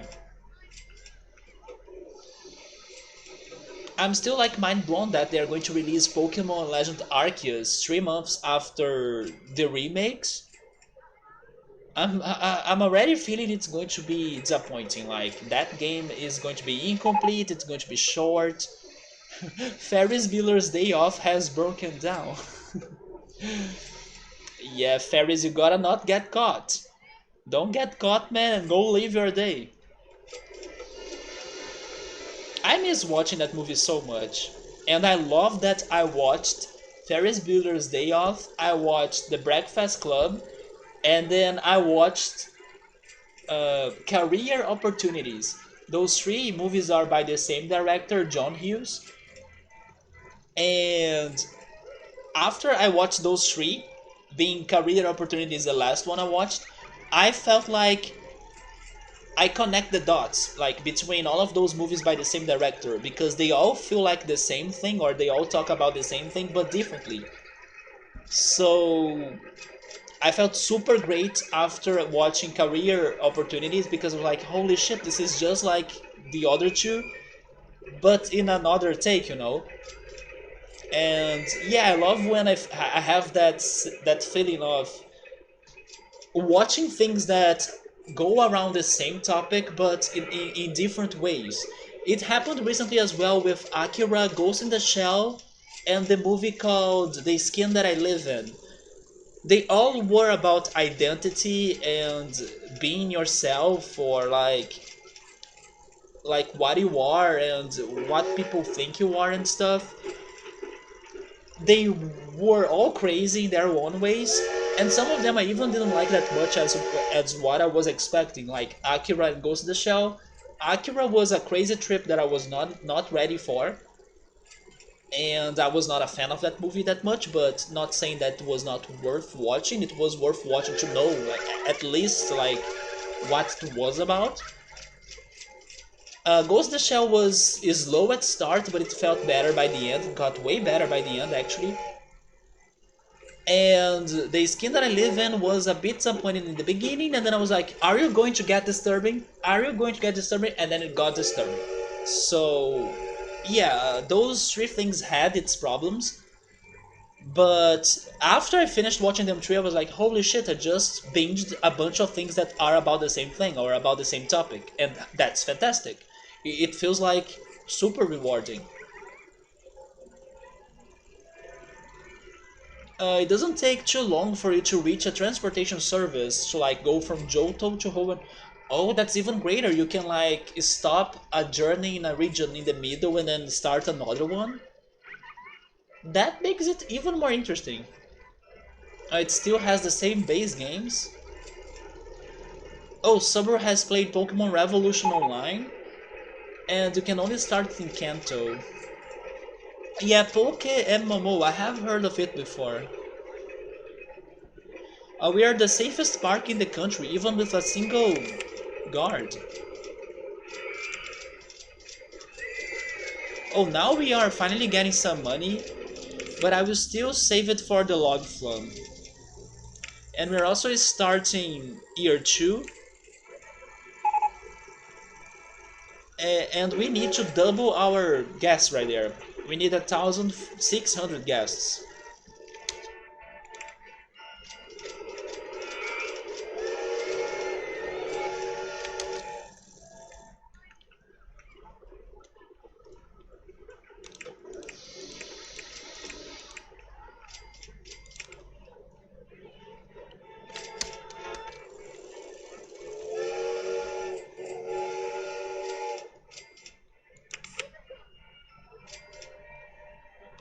I don't know if I have a place for the log flume because the landscape doesn't help me even on water, so maybe I won't be able. Oh wait, there was a location here.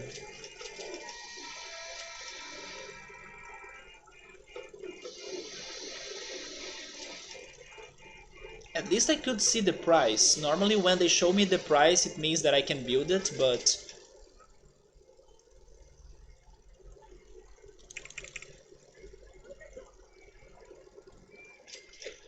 which again I don't know how it is still going and online because it needs to use the ROMs. Nintendo seems to be ignoring its existence for years. That's funny, right? They probably know about it, like it is something that got popular somehow. But yes, for some reason they are not taking action on it.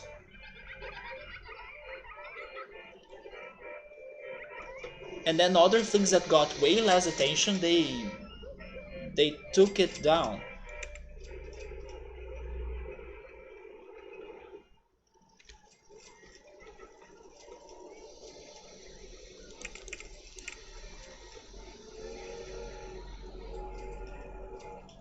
Yes, they killed original fan projects. Pokemon Prism, for example. This one that just uses the game is online.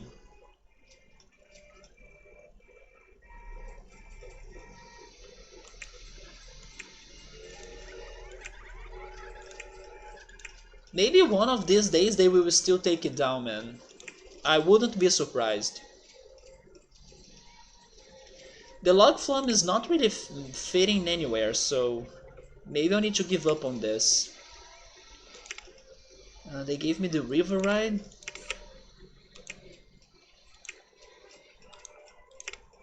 It's too much work for the river ride, unless I build like a very simple one.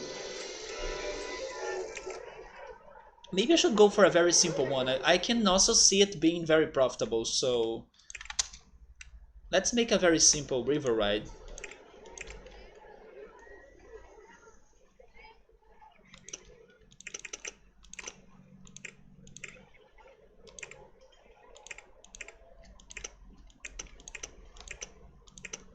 Wait a minute, aren't we getting an Atlas conference or something, or are we not?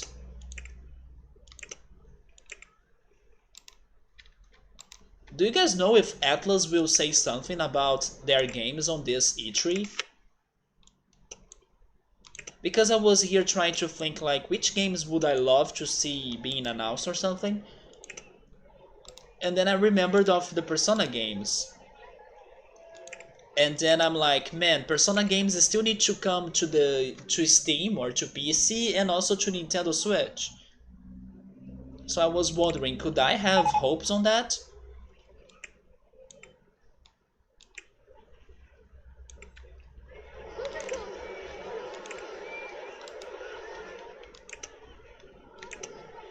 Oh, you know what? Let's go across this.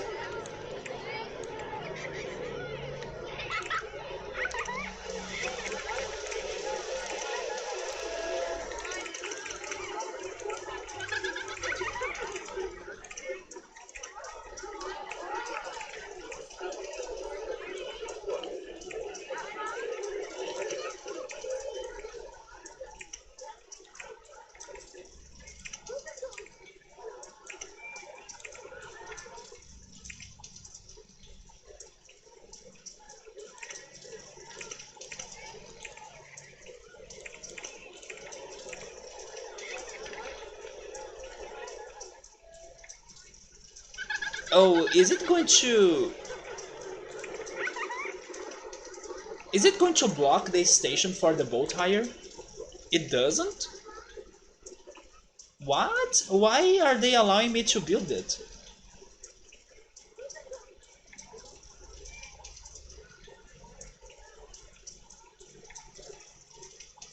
I mean, it's going to be a very short passage, but sure, thank you, game, for this. Or are they waiting to buy it? To take over everything because it's their game? Oh, I don't think they would buy it. Like, why would they need to buy something that's their game? Like, they have all of the rights for it. They don't need to buy it, right? I don't think so. Maybe they can announce it during the Nintendo show or during the PC game show.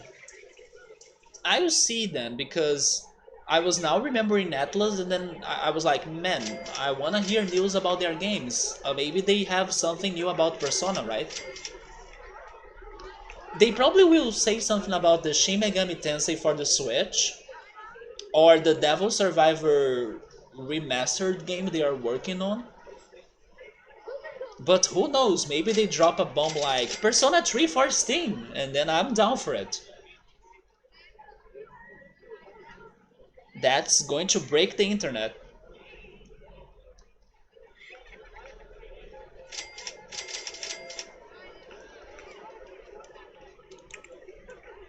Oh, I can't build it there because it's outside of the park. That sucks. Um, Let me try.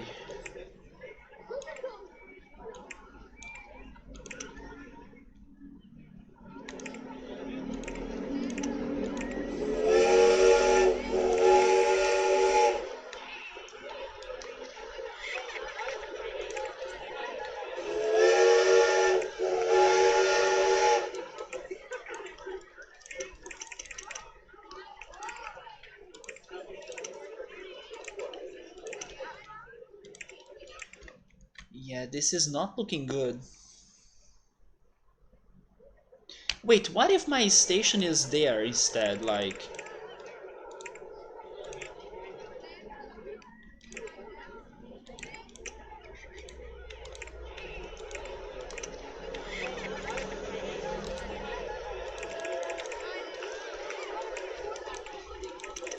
there we go. This is the new river ride.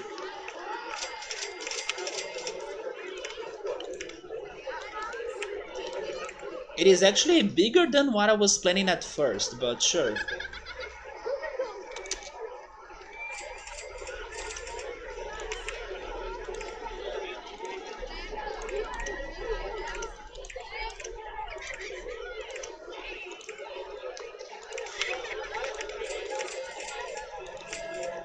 Hopefully we can really make some profit out of it. And then I'm also dropping the inspection to 10 minutes. I may hire a new mechanic. And one more handyman. And one more entertainer as well. And then I'm checking my advertisement.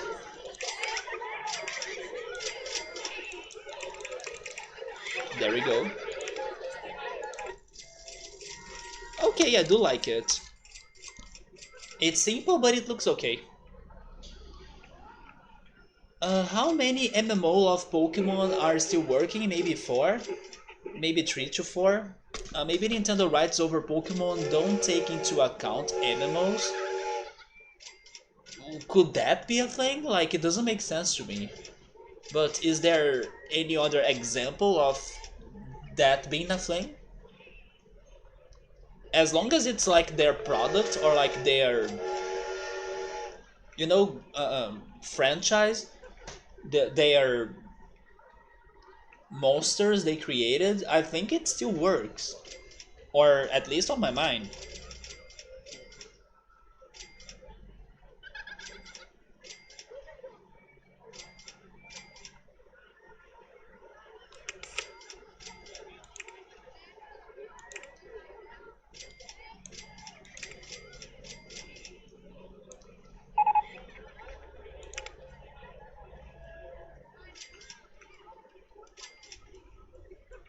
So now that we didn't get Rayman on Ubisoft's presentation, I don't have the happiest announcement that could please me anymore.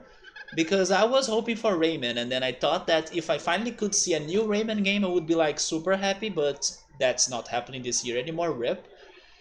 Now that it's not a thing anymore, now I'm thinking that the next thing that could make me the happiest, and I'm going to throw it in here, but we'll see if it's going to happen or not, probably not, is a Chrono Trigger Chrono Cross port or remastered. For the Switch, for the PlayStation, whatever, for PC. Yeah, now that's what I'm hoping for. I wanna see a Chrono Trigger Chrono Cross remastered, even a port I'm taking. I don't mind a port. Chrono something out there, please. On Smash, because we are totally going to get like a new character reveal on Smash. Let's go for Chrono in here, please. Yeah, now all of my hopes are for Chrono something. It can be on Nintendo presentation, it can be on Square Enix presentation, it can be on Xbox presentation even. I don't care. I wanna see Chrono something happening. Since I'm not getting my Rayman. Give me like a Chrono anime Netflix is working on, I don't know. Give me something Chrono related. All games that they have killed, the original ones, were not MMOs, yes. While MMOs that either use the ROMs or plain copies of the ROMs are still up. It's because these MMOs are there forever and they still haven't been taken down. That's true, but I wanna see them again, you know, something improved maybe. Something that they are doing with Dragon Quest III. That they are using that 2D HD graphics on Dragon Quest III. I wanna see that on Chrono Trigger, and I wanna see a beautifully looking Chrono Cross. Especially because I preferred Chrono Cross. There is a mobile, yes, I know there is the Steam version, there is the mobile port, but I wanna see something different as well, you know? Or at least put it on the Switch, put it as a... Like, put Chrono Cross as the original, just like a port, and then Chrono Trigger could be in their online service, you know, the Nintendo online service. I want those games to be there because I also want more people to play them, especially my friend. My friend has never played them, and I think he will not emulate them or something. So if those games are on Switch, I think I can convince him to play it. Or at least it's going to help me to do it. But then if those games are somewhat ported or announced, it even raises the chances of we seeing Chrono on Smash. Which, to be honest, would be fantastic. Especially because after so many Smash characters announcements, I don't know who are they keeping for the last, you know? I mean, they can still try surprising us with Sora, but should we really believe that Sora is coming to Smash or something?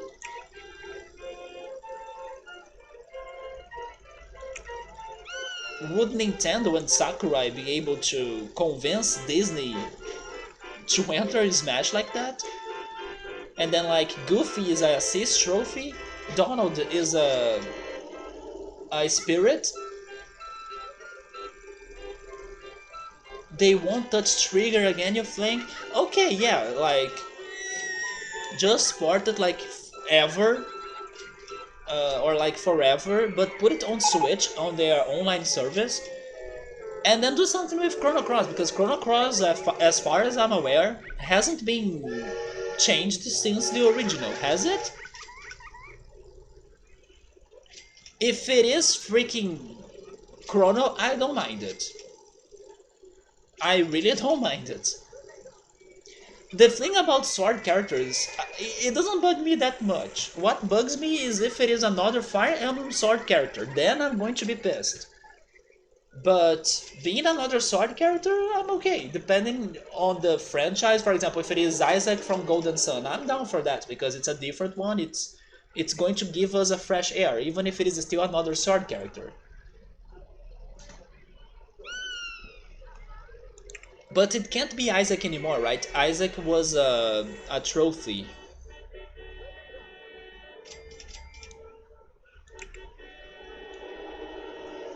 Chrono has lots of magic as well. I want Chrono.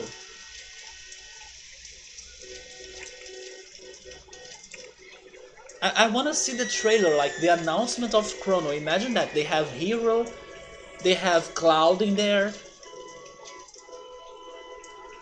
and then suddenly Chrono shows up.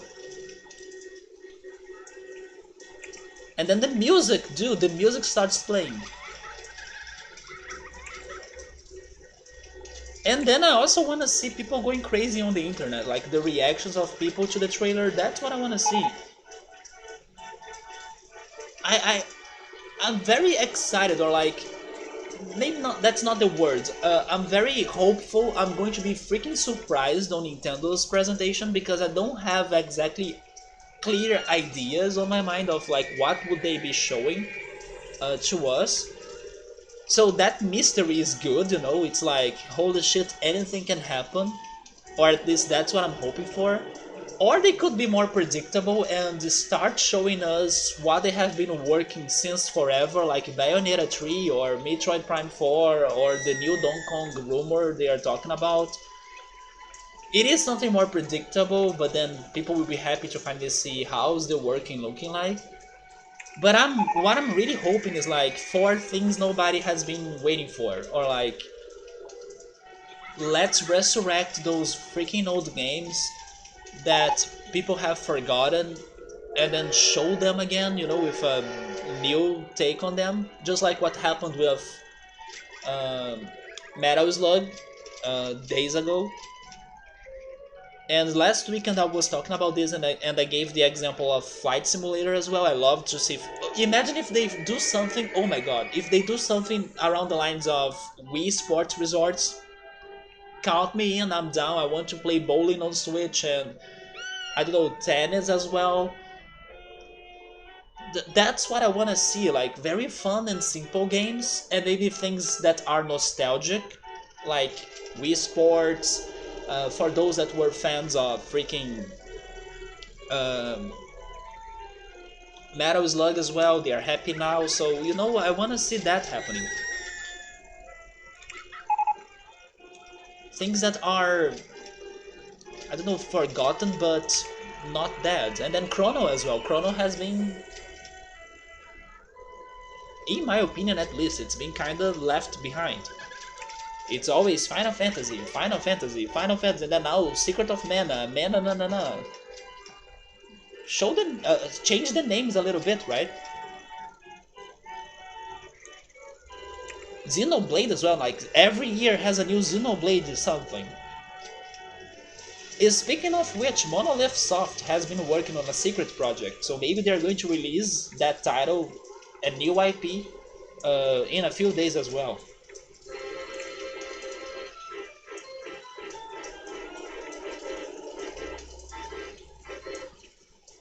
So I got the Virginia Reel, let's go for it. It's safe, cheap, and tiny. But then, can the supports take this landscape? Oh yeah, it seems they can.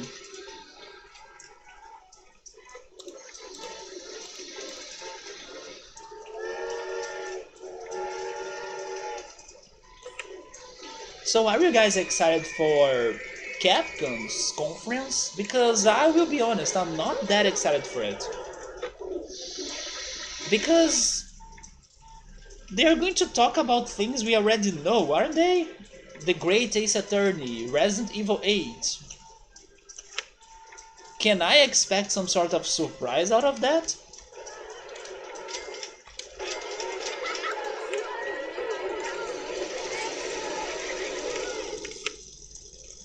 I'm not that excited for Capcom's conference. I mean, I will watch it and it's going to be good, but I don't know what could surprise me out of that.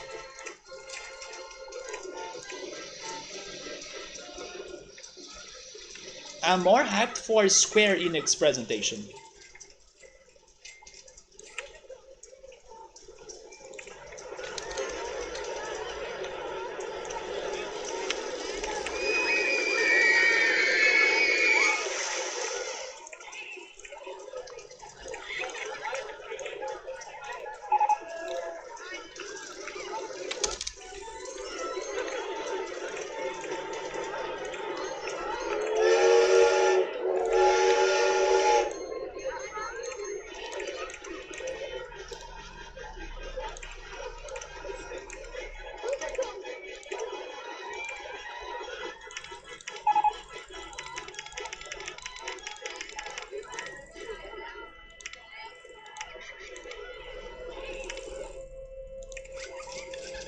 So with a new coaster, we are making more profit. We can go for more advertisements. Free rides on my miniature railroad.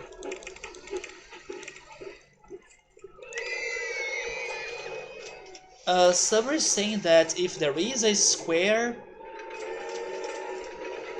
a new square character for Smash, he thinks it would be somebody from Nier. Did you see the Nier costume for Fall Guys? Also, Among Us has been trying some updates and using some ideas from mods from Among Us as well, like new tasks and roles for the characters. That was nice. Even a hide and seek mode. That let's see how is that going to be like.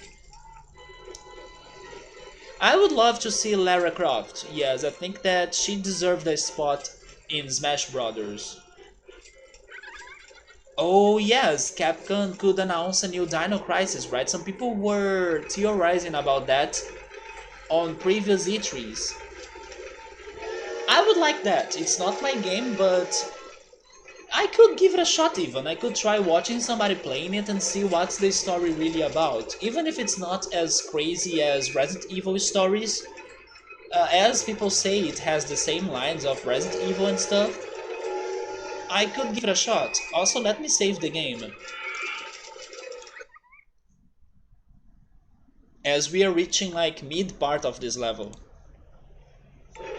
But good call, that could be a fantastic surprise by Capcom.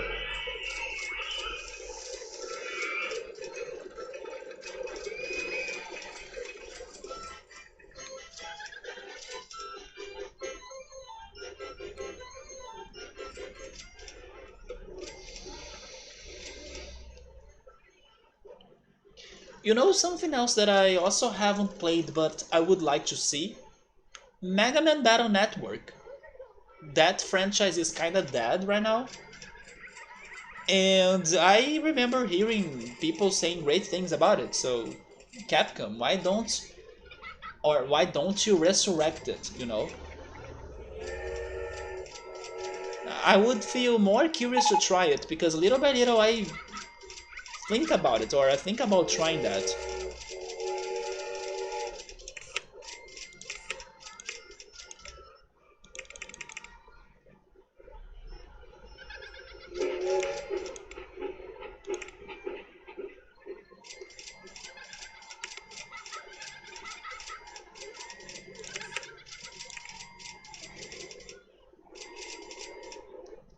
Oh yes, another thing Nintendo will probably show us more about is Splatoon 3, but then it's not my game.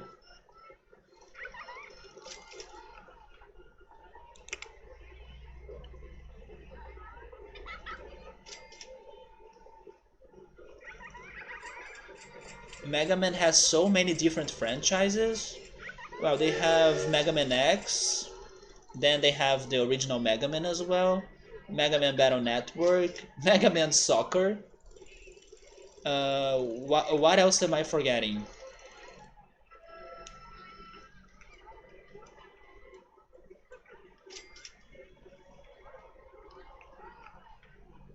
Is there a Mega Man Fighters or something?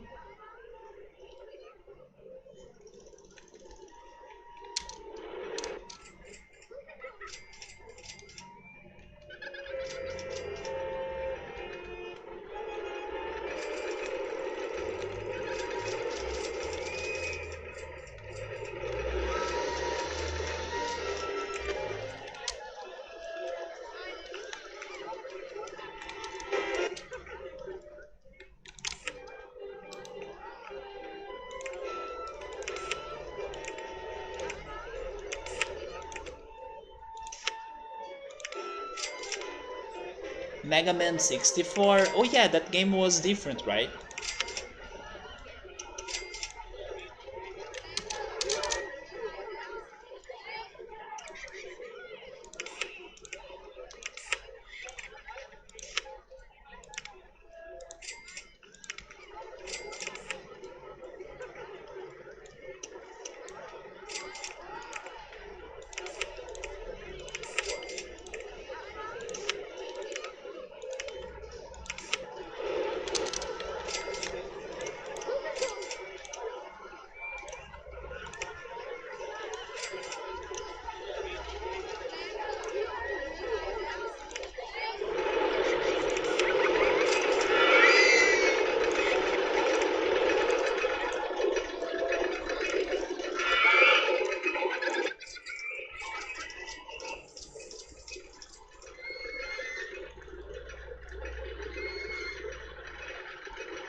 So other things that could make me happy as well, but I'm not having hopes for them to be announced, are new Professor Layton games, but I doubt it's happening. Wait, am I already getting the food stalls? Oh my god, so we really can't really get like lots of coasters. This is all, it's like mostly wooden coasters, if not all of them.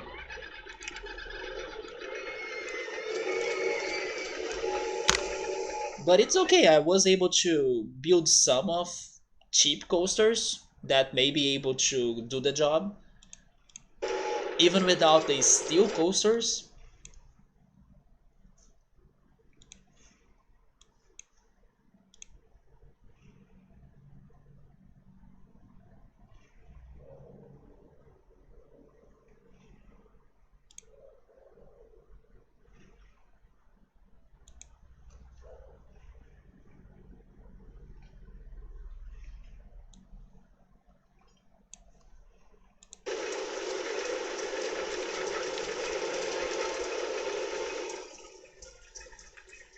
I still wanted that log flume, but we don't have space for it.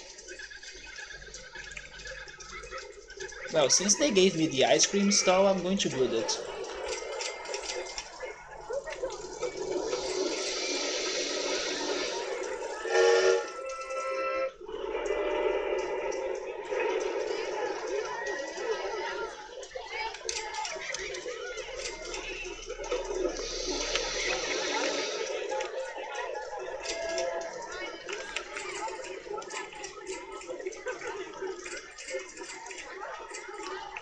I could go for the maze.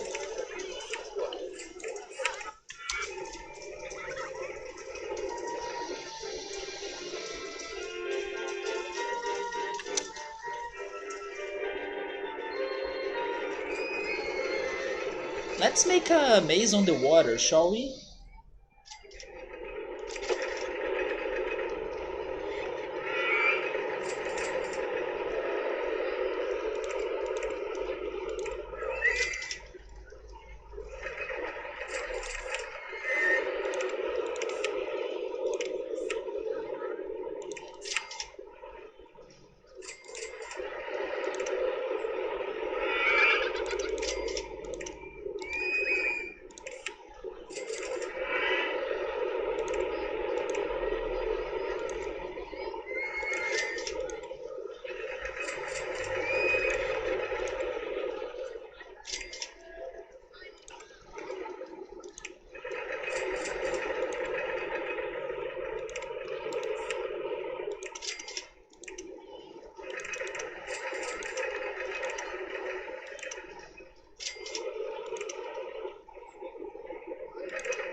No, don't worry, my gas will not fall on the water. Not today. I had an entertainer almost drowning, but I saved him because I suspected he would fall there.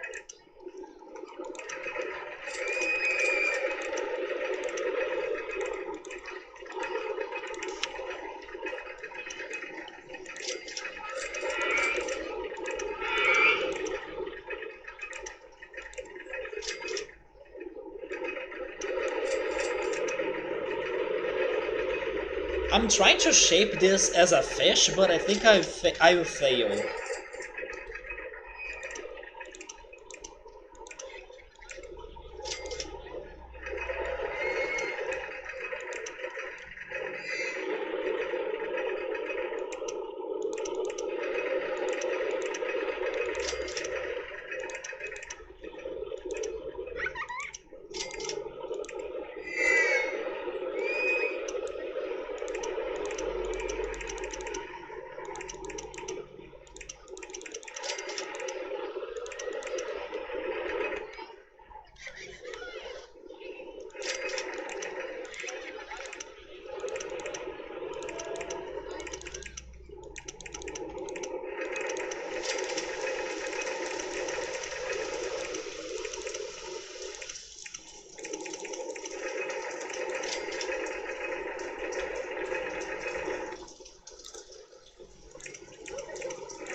Yeah, now I'm not sure what I'm doing in here, but that's okay.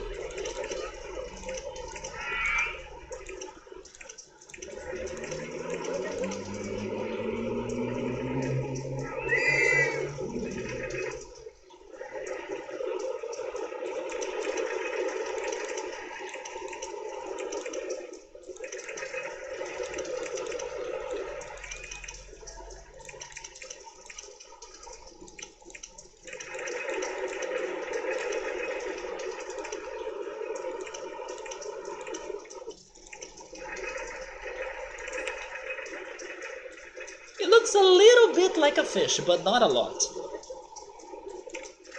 So I will take it.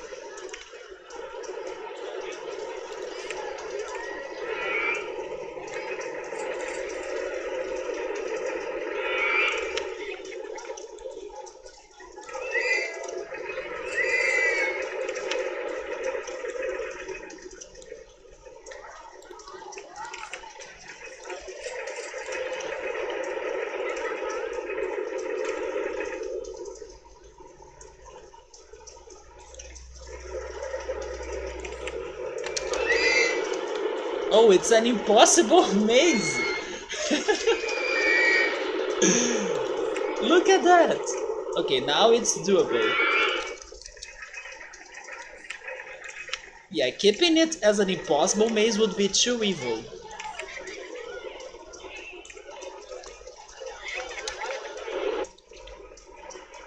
Wait, where am I connecting? Oh, let's go above the railroad. I need to go higher.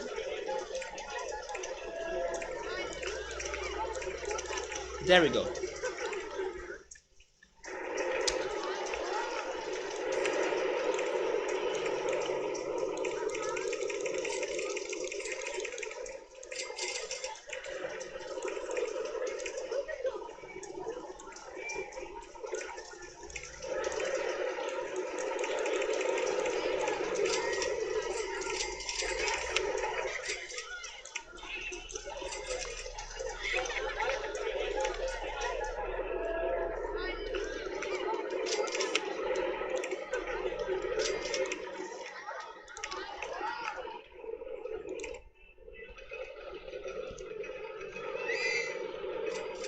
No, I'm not going to draw that though.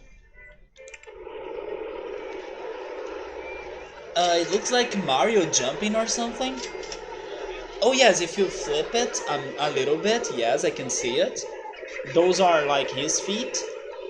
And then this is his... Oh, that's true. That's his hand, right? Someday we could go and try to create some custom levels, like based on ideas. It could be like a Super Mario RollerCoaster Tycoon Park or something. I think that's a very fun way for you to play this game. Like the other day we were creating rides based on tarot cards. Since I don't have much to do, I think I will go build a car ride even.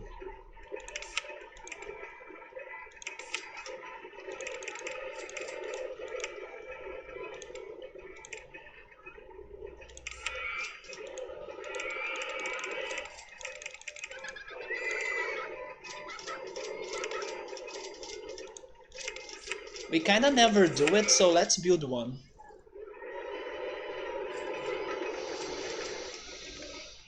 Maybe there.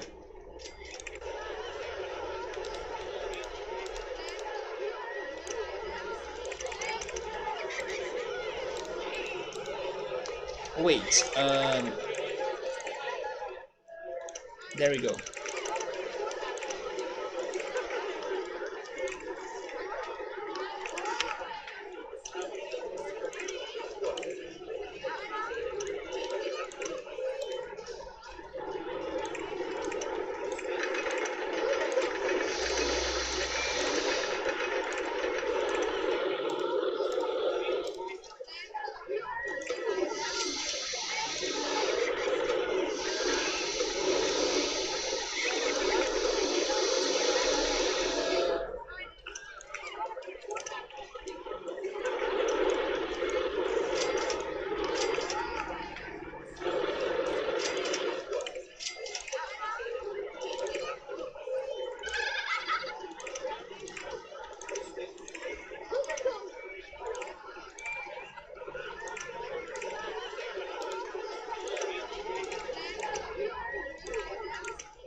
We can have sport cars, racing cars, trucks, cat cars, or vintage. Vintage cars is the one that fits this level, right? So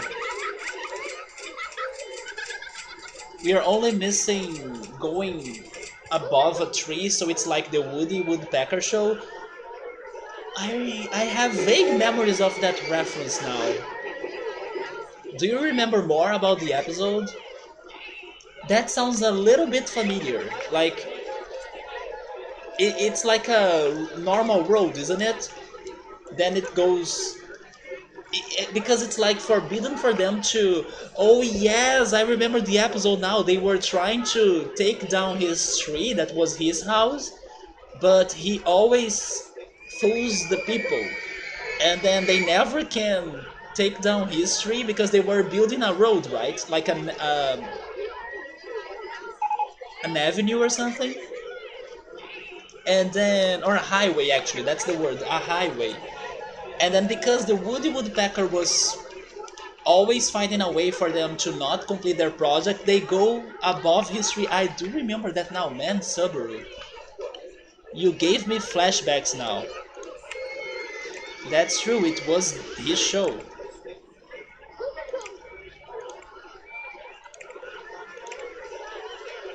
But I don't like the green vintage cars though.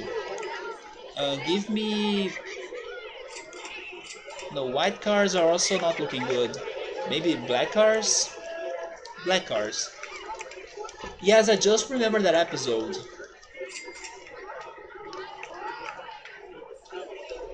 I wanted to save at least one of the trees because I was kinda deleting them all. So we saved that one, and those two right here too.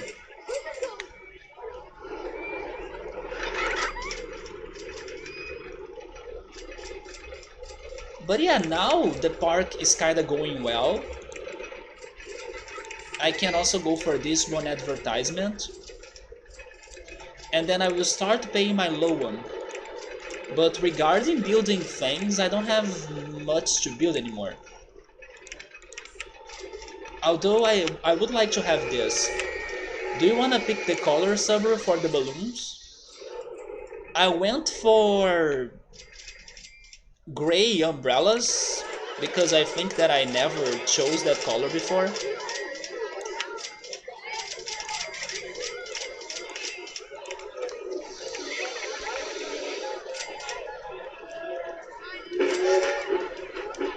But then it's not raining anymore.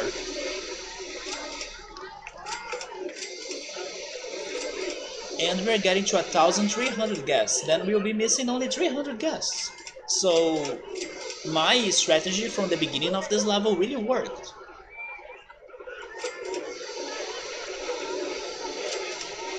So now I believe this level won't be that challenging anymore.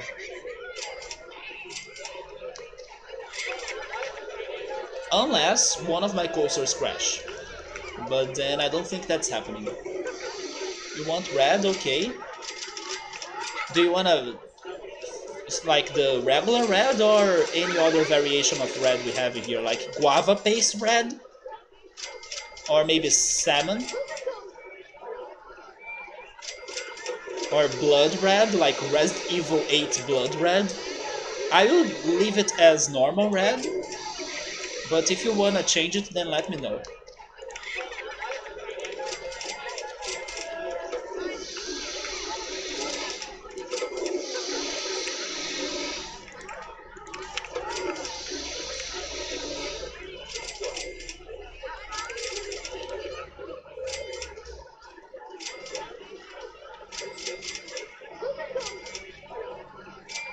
I do miss eating ice cream though. I almost told my parents like, let's buy some ice cream. I was craving a cold dessert this week. Like last weekend I was craving fries, right? One of these days I was also craving burgers, but I resisted my temptations. You want the ruby red? This is the ruby red. The ruby weapon red. No, let's not talk about the ruby weapon. Imagine the ruby weapon on the Final Fantasy VII remake though. I swear to god if they make that fight easier, I'm going to be pissed. It must be as brutal as in the original. They can change everything, but don't change my ruby weapon. Because newcomers to the game need to suffer. A friend of mine has been playing Final Fantasy VII for the first time thanks to this remake. The same one that I want to play Chrono Cross someday, or Chrono Trigger. I need to ask him how is his playthrough going like. I want him to suffer when he gets to Ruby Weapon. It is cold there. It's been cold in here too, although today was a more... it got better, like the weather got better. But it's been cold in here too, but it's been good cold, you know, in general. It's been perfect for some shows, like the one I mentioned earlier, Toradora, the very okay and normal, relaxing anime to watch. It's been perfect for me to be watching that show during this weather. I'm also considering jumping into the second season of High Seas, which is like a show, I think it's Spanish, a Spanish show that tells the story of crimes that are happening on a cruise in the ocean, and it's like a somewhat old. It happens in the 50s or so. You know, it's an old show, or at least it goes on an old time, and it's perfect for cold weather as well. I'm enjoying this weather now. I just feel bad for when it takes forever for another sunny day because I also need to take my walks and get my vitamin D. So if it takes forever for a sunny day, then I start worrying about it. But the weather has been good overall, or at least I'm enjoying this weather.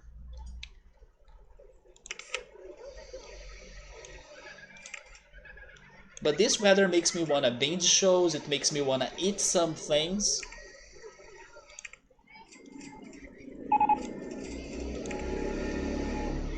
Should we go for a ghost train? Let's go for a ghost train. We never go for that either. Although a ghost train demands like a... Oh my god, I will go for a ghost train. Let's make a very crazy one. Because you gotta have a structure, like a mountain, you know, something like that. Let's make our own crazy structure for a ghost train. I know it's going to be expensive, but I kinda wanna build something. Maybe here. Let's do it in here.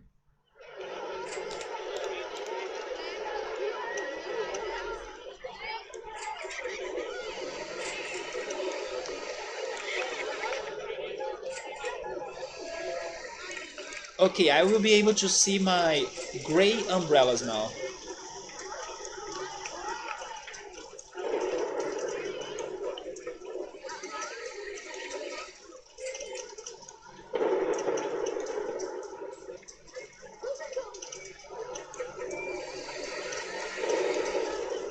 Are you having something good for dinner, Sabru, like the hot dogs you were always having?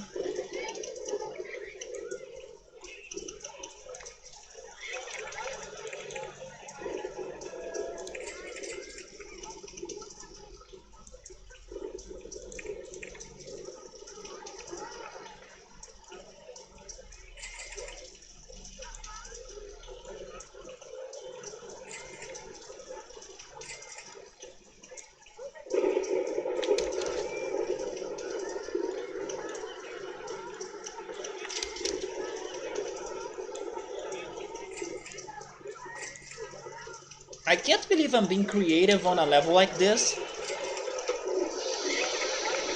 because I was at first thinking, oh, I will lose that level or it's going to be brutal. Now I'm like, screw this, I'm going all creative now. That's my structure for the ghost ring. Let's think on something. Should I go even crazier? I will go even crazier.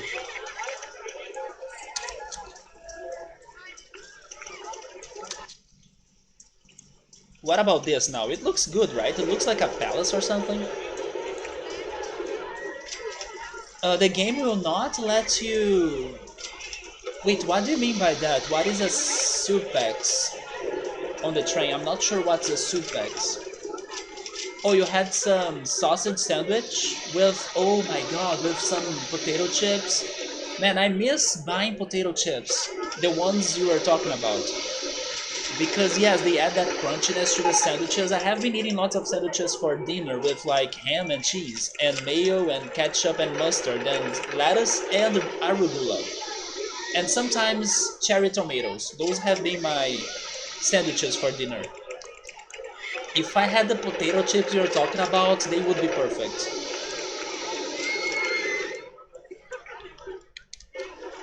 So it's been forever. How can I build a ghost train? They will need to start on the bottom, right? And then I'll need to go that high somehow. Let's start them right here and see if we can make it up.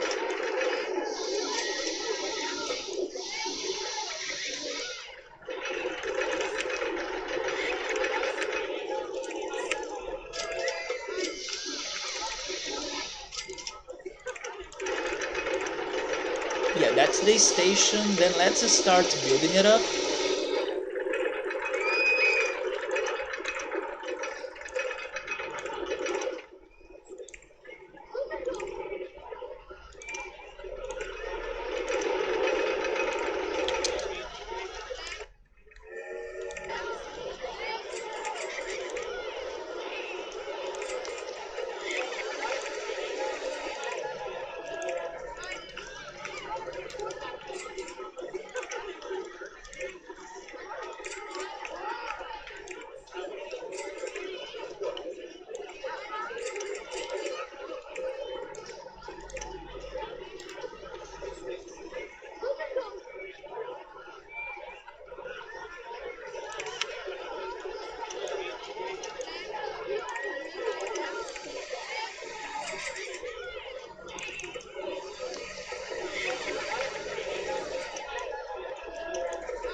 That advertisement, we need to wait a little bit.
Look at this that I'm doing right now. This looks great, right? You're checking every balcony of this place. Um, no, to the other direction. But then I can't go inside anymore, right? Because this is such a mess. Yes, I can't go inside there, so...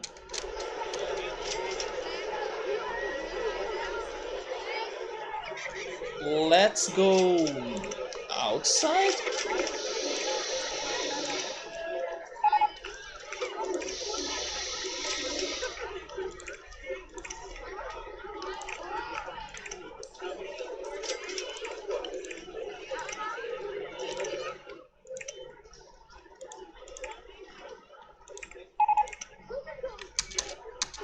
Show me the... Yeah, show me the looks of it.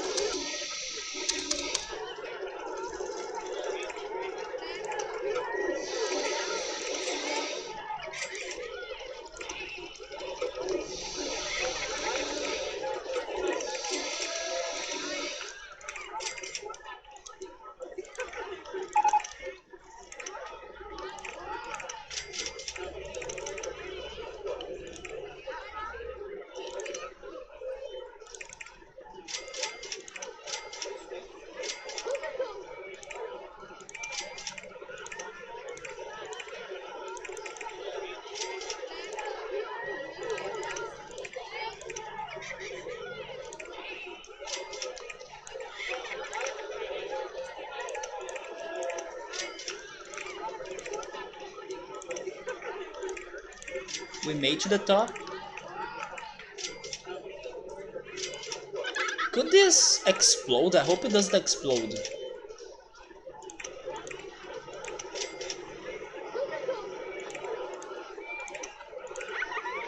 Because I saw that they have the option to add brakes in here.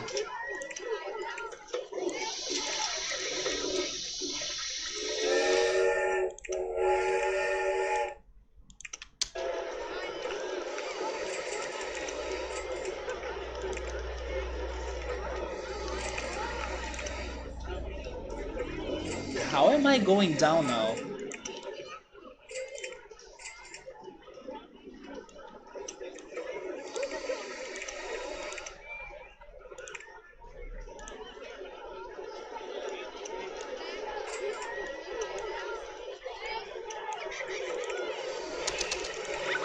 Yeah, this will not work.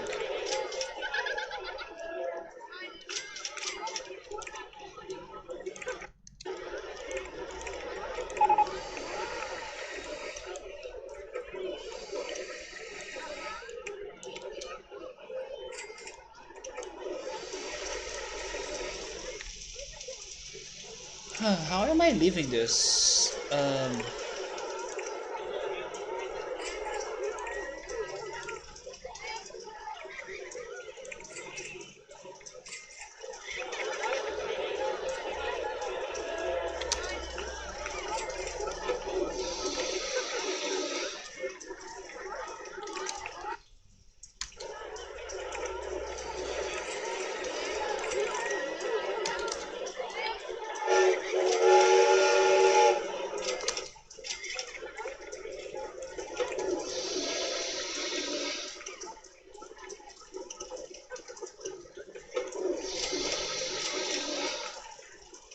Yeah, my project in here got too ambitious. Oh, suplex like Sabin does in Final Fantasy 6? I do not remember that reference anymore. Like he punches the train or something? He uses a blitz on the train?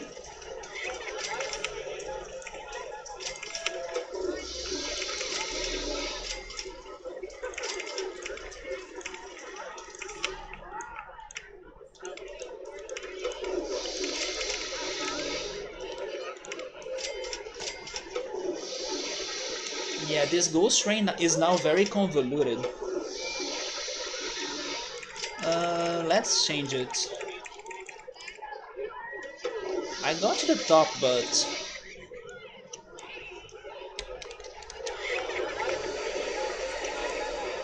maybe I should just go around the top?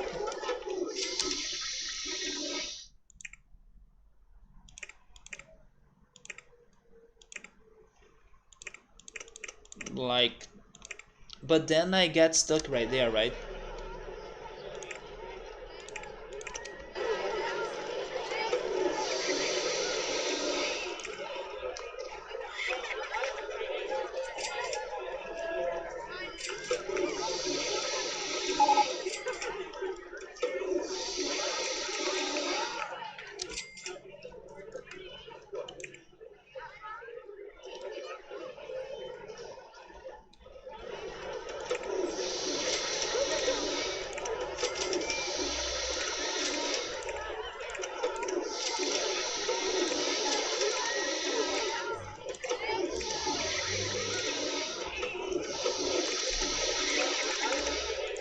Okay, I just found a way. But I think I'll need to add some brakes. Wait, I can't... Really? Oh no, okay, go back. Um,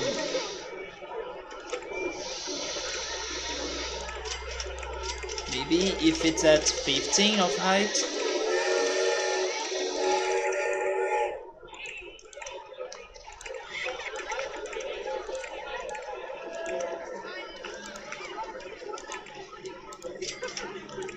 Maybe now? Oh my god, are you kidding me? How high is this freaking entrance?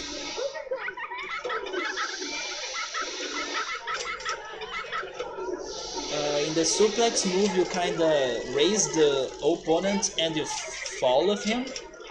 That reminds me of Seismic Toss from Pokemon. But yes, if you're throwing me that reference from Final Fantasy 6, I cannot remember it anymore. Especially because blitz attacks were not my forte, right? I could only use the same blitz attack every time. Big reason why I struggled so much with Saban, although in the end he turned to be my favorite Final Fantasy VI character.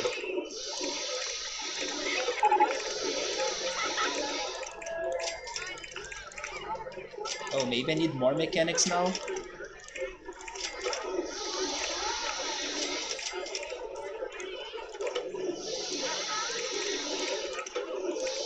Okay, come on, this is it, right? Finally, there we go. But I have the feeling this ghost train will explode because they were telling me that I should add brakes. So I will test it. And I'm also checking the speed of this. But I have the feeling this is a crashable ride.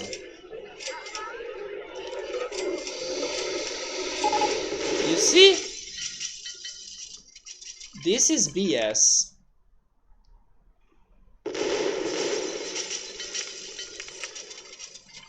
But okay, nobody died. And like I said, I'm not surprised. Oh, it's because it became a meme, a Final Fantasy VI meme, to use a suplex on a train. The only train I remember from that game is the Ghost Train.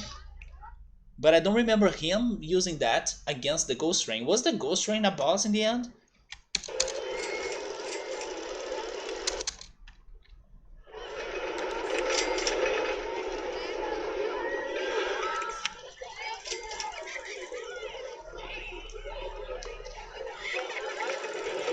I forgot how can you rework on crashed rides?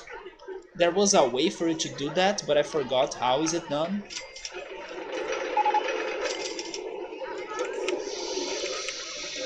So maybe I will give up on this project.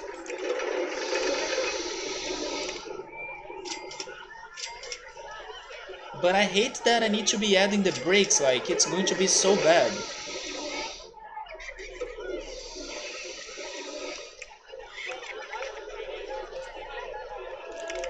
Oh, okay, I just remembered. I gotta click on the red red sign 2 times. So now we can work on this again. Okay, so add the brakes after that fall.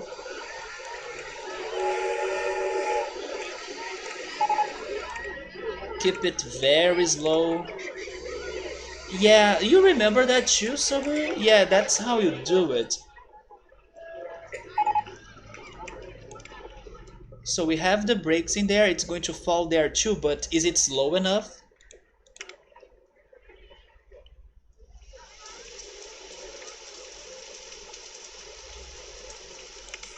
You see, we are working on something more dangerous than the bloodshed coaster. Okay, the brakes worked in there. What about this one? Do I need the brakes? Okay, I don't need the brakes for that, but maybe there. We're going up. Oh, I'll need brakes right there, right? Let me close this. Maybe the next time I need brakes, it's right here.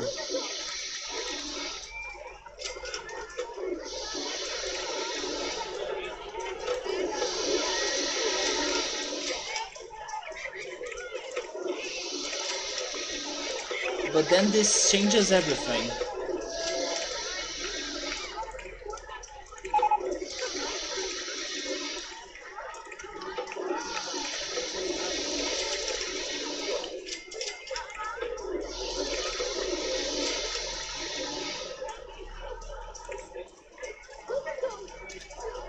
Oh yeah, this changes everything.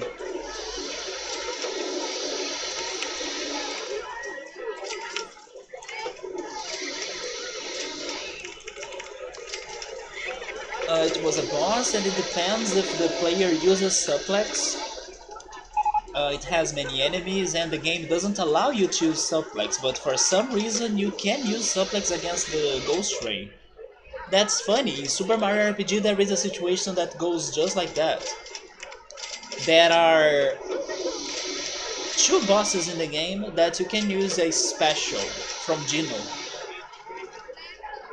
but then otherwise, that special attack doesn't work against bosses in the game.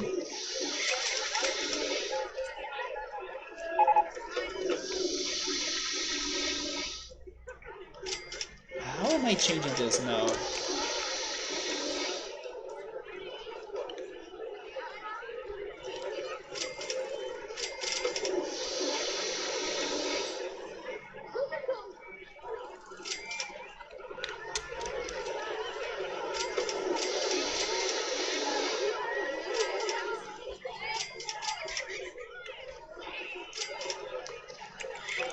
Wait, I have an idea.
Okay, there we go. Is there another great fall?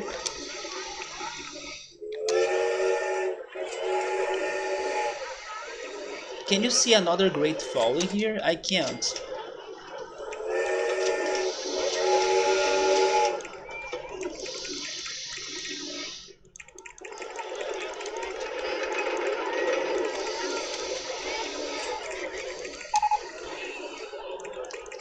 Oh, there is one inside. Can I add the brakes there?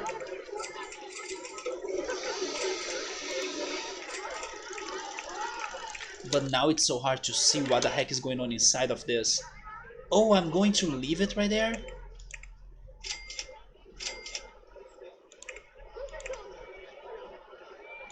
And then there was a turn right there, right? Okay. Try doing this slowly. No, I need to go even lower. But I need the brakes right there. I can't go outside. I will risk it, but I think it's going to crash again. But I will risk it.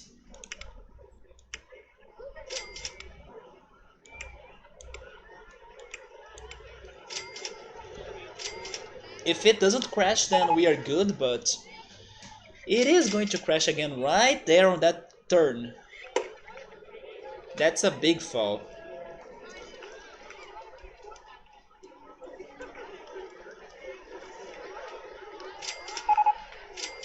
Man, what is happening with my mechanics?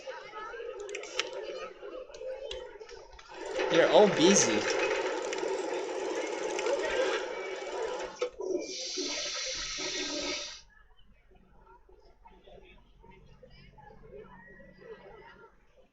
It's right here.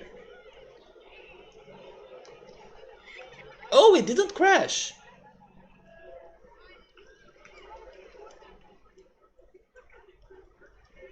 Maybe we completed this circuit?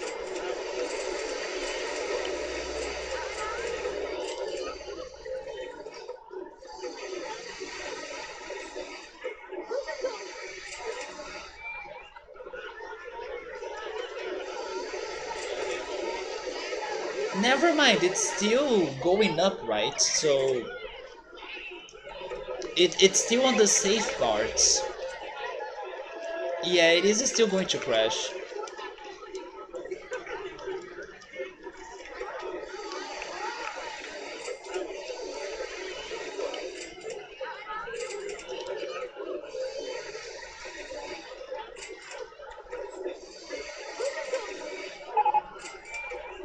Oh my god. It's right there. Brakes! Where was it? It was here, right? It crashed on a location that I was not expecting. It was actually very right to the end. Never mind, this is not a big problem. As it happened near the end, I can fix this. I can totally fix this. I just need to make my station smaller. And then I get it. Wait. Oh, okay, get rid of that. No, wait a second. Okay. Turn. And then we're going to make the station smaller.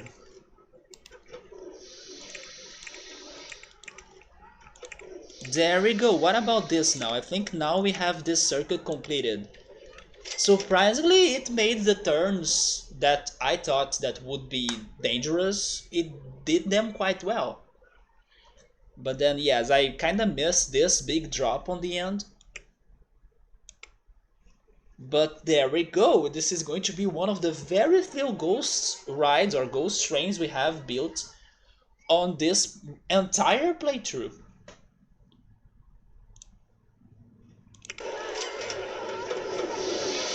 I will finish the decoration after it's completed. We can make it creepier. Like that.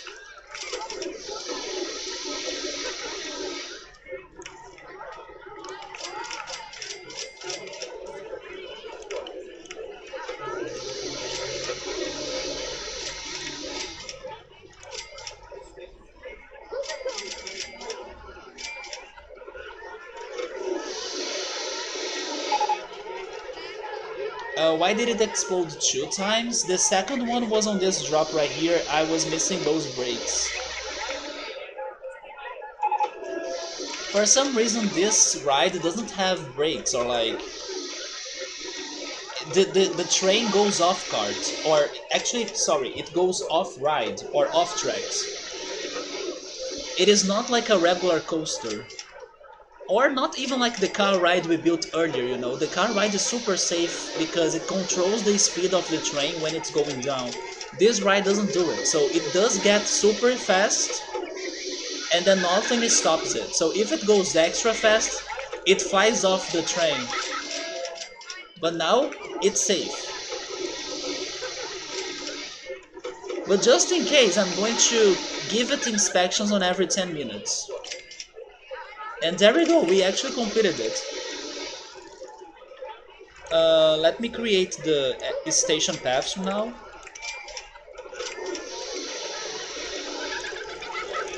Thankfully, even if it crashed a couple times, and I was expecting that could drop my park rating, it did not. Even without people.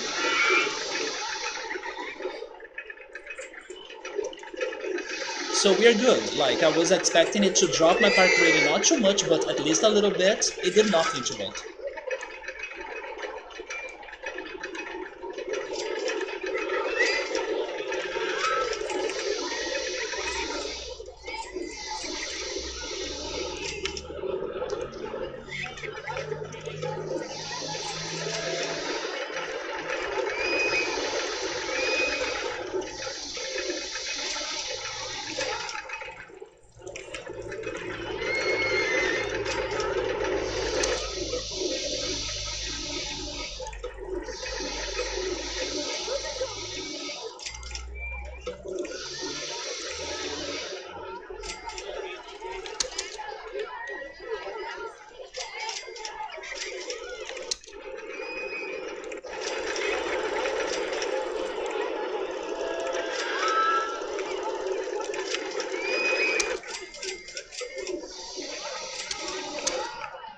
It's going to get to the train, right? I'll need to change those two. Okay, let me swap them. the entrance becomes the exit, and vice versa. Wait, but even with this change, I will have a problem.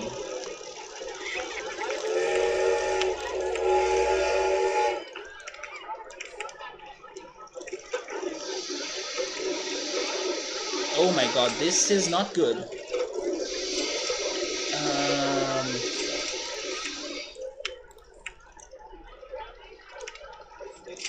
How am I making this straight and not like a ramp?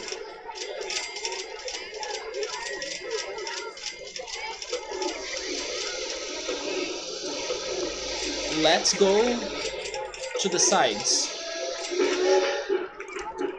I guess it's my only hope. Okay, this might work.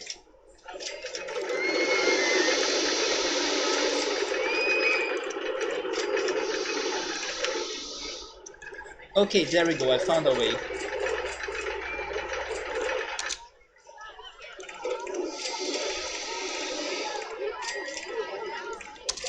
Man, this ghost train was a lot of work. But we got it. Now it's open. Let's make it $2. And please don't crash. Then let's go for the decorations. Let's make it creepy by adding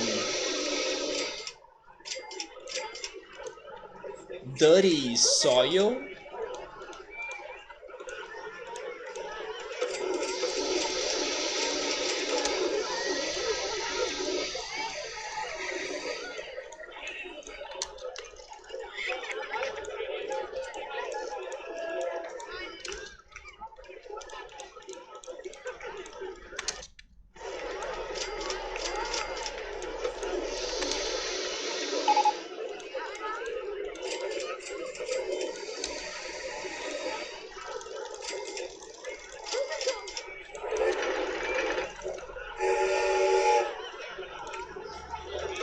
Let me go back here.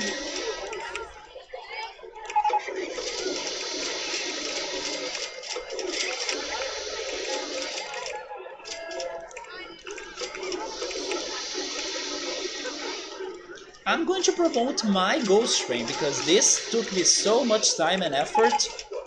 It gotta be now my most advertised ride of this park.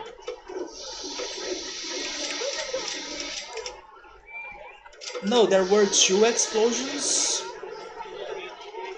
Like if the tracks were exploding plus the train exploding. Oh, probably that was a glitch or a bug, you know. Or maybe the parts of the train were getting shattered and getting to other parts of the track. Like the train exploded once, but its parts flew around and then got to other sections.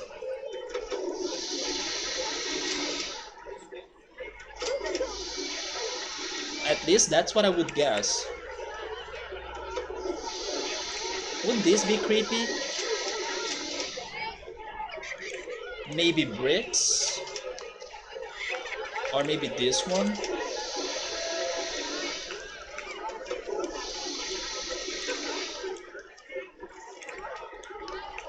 We could make like an ice cream based one. To be honest, that looks kinda cool. Let's make it fun instead of creepy, right? It's like a wicked house.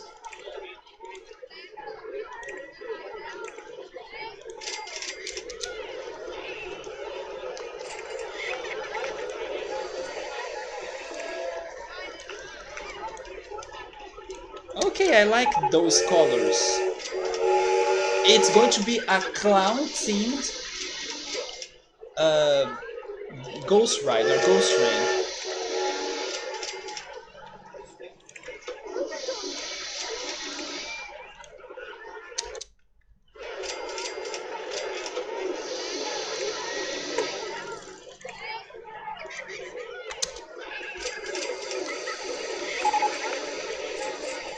Candy apples. Man, this is the time for candy apples because of the traditional Brazilian June parties, right? But we are not having them thanks to the COVID. But this would be the time for me to be eating candy apples. Let me build it. We got the candy apple stall and the cotton candy.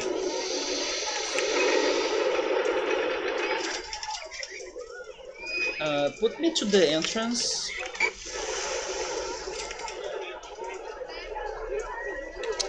You don't get the fear of clowns? Not even the ones that are obviously creepy, like Pennywise, for example.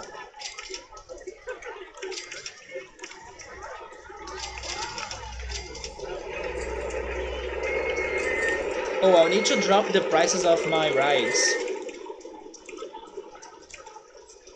Let me just build the cotton candy stall as well, and then we make those changes. And by the way, we reached the objectives goal at the beginning of April. So as you can see, getting to that number takes time and effort. So if I were getting too distracted and not using the advertisements and the strategies right at the beginning, that could be a deal for me.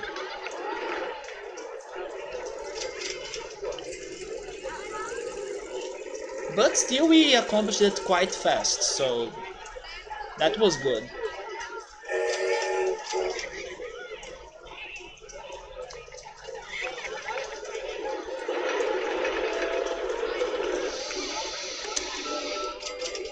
I think that people that are scared of clowns probably had an experience in the past regarding either haunted amusement park stories. For example, I had one, especially when I was playing Scooby-Doo for the SNS. The amusement park level that was haunted was the one that gave me the creepiest feelings. Or they watched freaking Stephen King's It as a kid or something. If it is outside of those two, or if it is outside like watching something creepy regarding clowns themselves, then I'm not really sure how they developed that fear.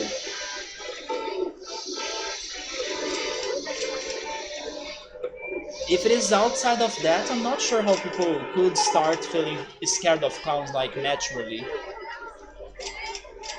without like watching a movie about it or playing a game or reading a book, something like that.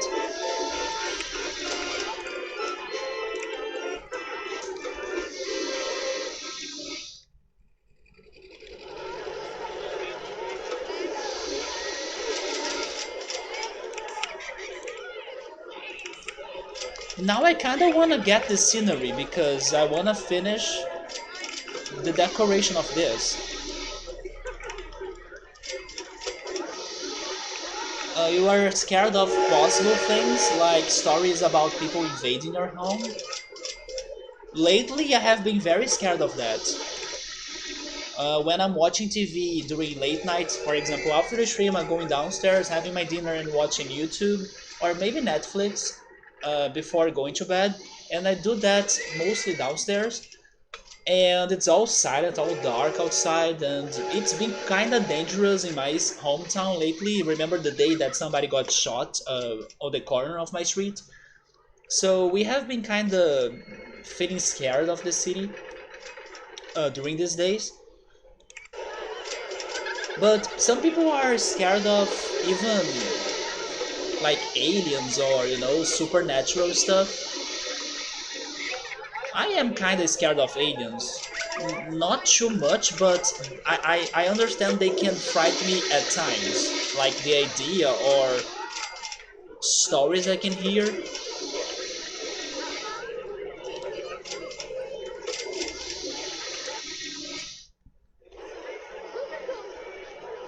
In the end, it depends on either your life experiences or things you may or may not believe. Like, even if it's not rational, people can imagine or start situations on their minds that will put them under risk, and then that's where their fear comes from. Please give me a creepy team.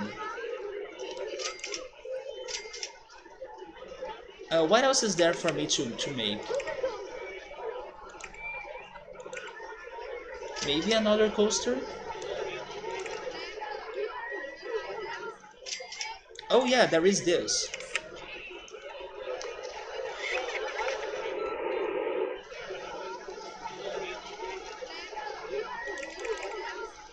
But I agree with you, Gabriel. There are some stories of real life situations or like things that can happen that are freaking crazy. I was even telling my friend about one of the most haunting shows I have watched on Netflix. It's a documentary of a situation that happened in Manaus. It's called Killer Ratings. It's a real story about Wallace Souza. That story goes all downhill, man. It's so freaking disturbing. I'm from Rio, where you would imagine it's like a more dangerous place than Manaus, which is in the Amazon region or like in the Amazon state of Brazil. But it's such a messed up story that I got super scared and I decided that I would never visit that city in my life. It's like not one of my destinations. And it's funny because the same week I was telling my friend about that show, I saw on Twitter that the criminals in there have been going all crazy and they are burning places, burning buses. It's such a dangerous place as well, you know. And after I finished watching that documentary, I felt super bad. Like, I felt scared and with chills. Not only because of the story, but because of the scenes. They were showing me so many graphical things. Don't get me wrong, it's a fantastic documentary, but it is chilling AF. Like, you're not going to feel alright after it. We need to change the prices of merry-go-round, scrambled eggs.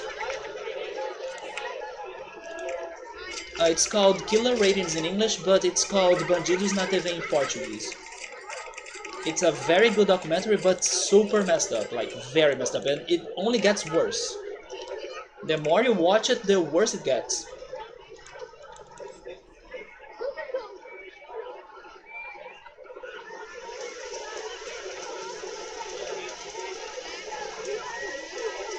I think it's only those two.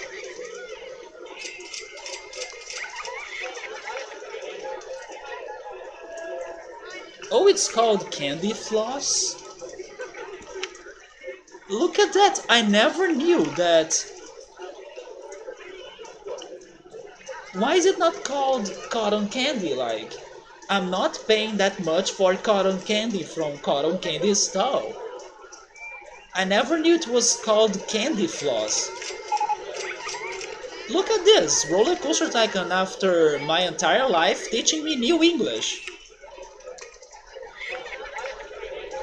It doesn't sell cotton candy? Like, why are they referring to cotton candy as candy floss?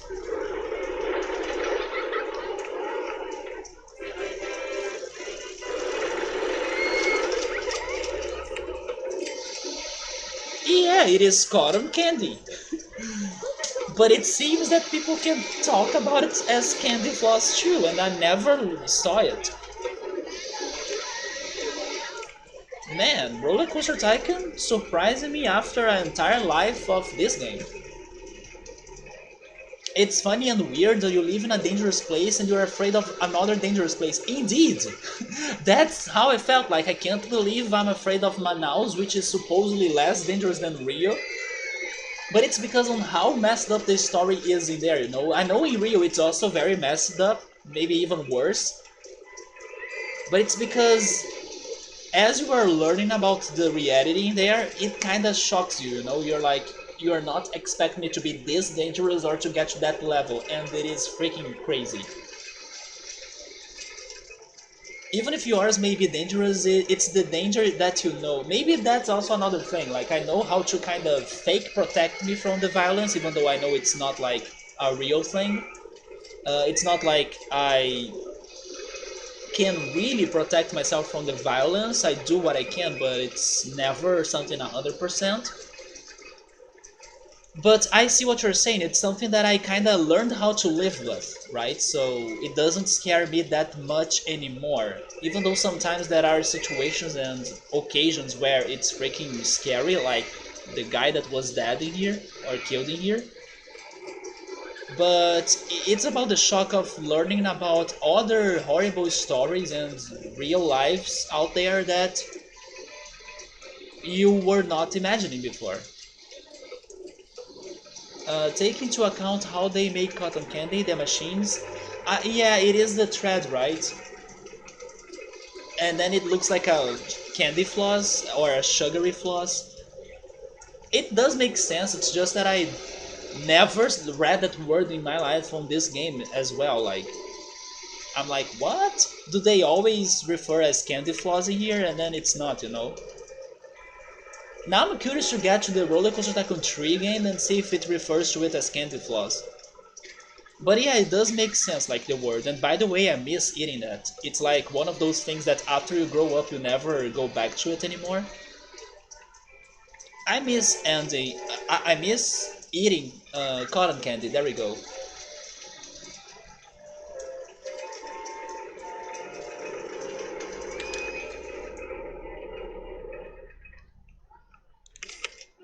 Let's pay the low one.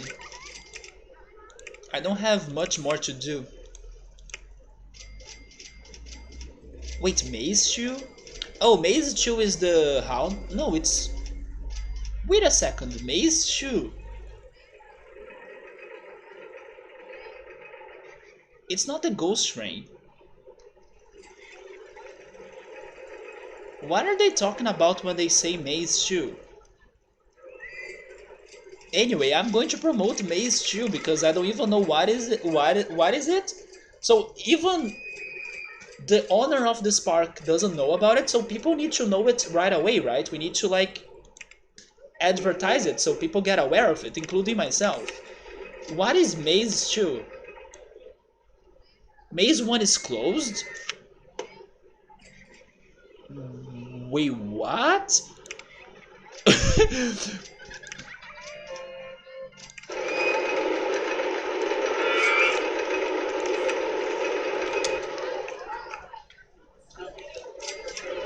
Guys? Do you see any mazes in here? I guess when I was deleting the first mistake I did not delete it entirely. Do we have an invisible maze going on in here?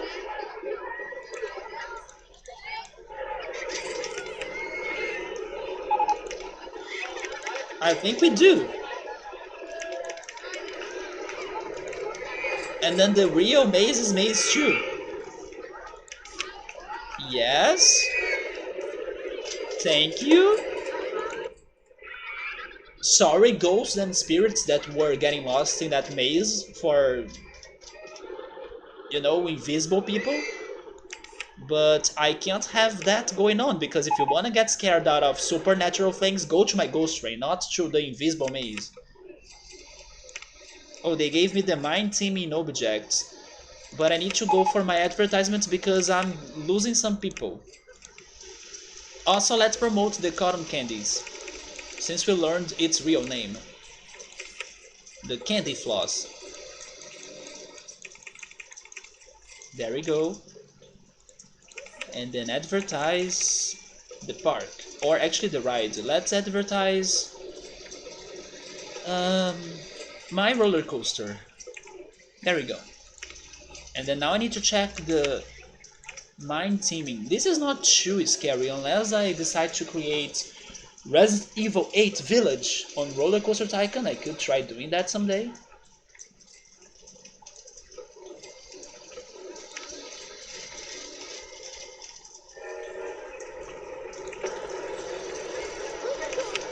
If only there was like a fire related decoration that I could place around it.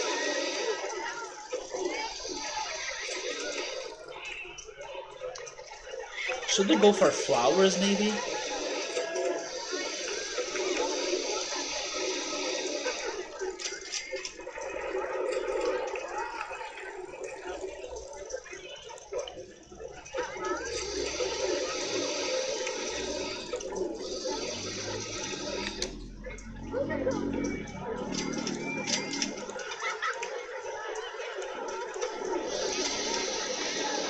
know, they are not getting to every spot, so I don't want them.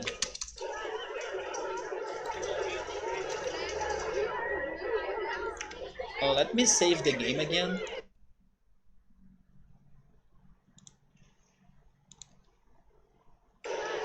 And yes, we are losing a lot of people. What the heck is going on? They are still not going. They are still not going to merry-go-round. Drop that to 80 cents.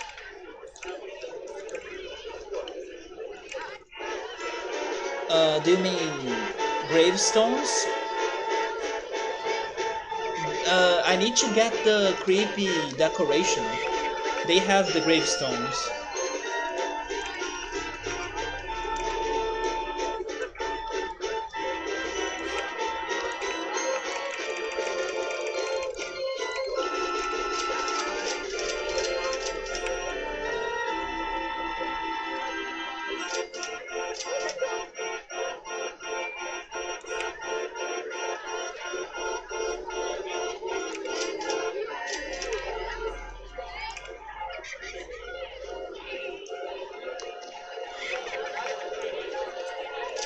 Let me maximize my research now.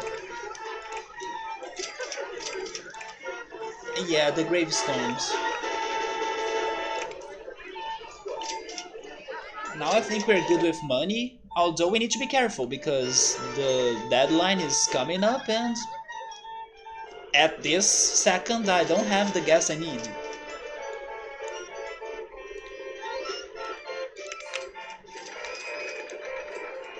But I pretty much built almost everything I had.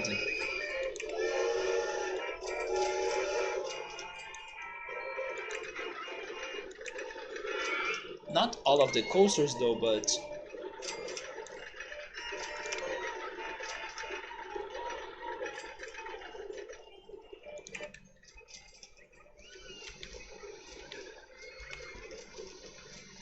And surprisingly, I used a lot of the land part of it. I was expecting to go all of the water parts, or all in on the water parts. No, I actually ended up using a lot of the land as well.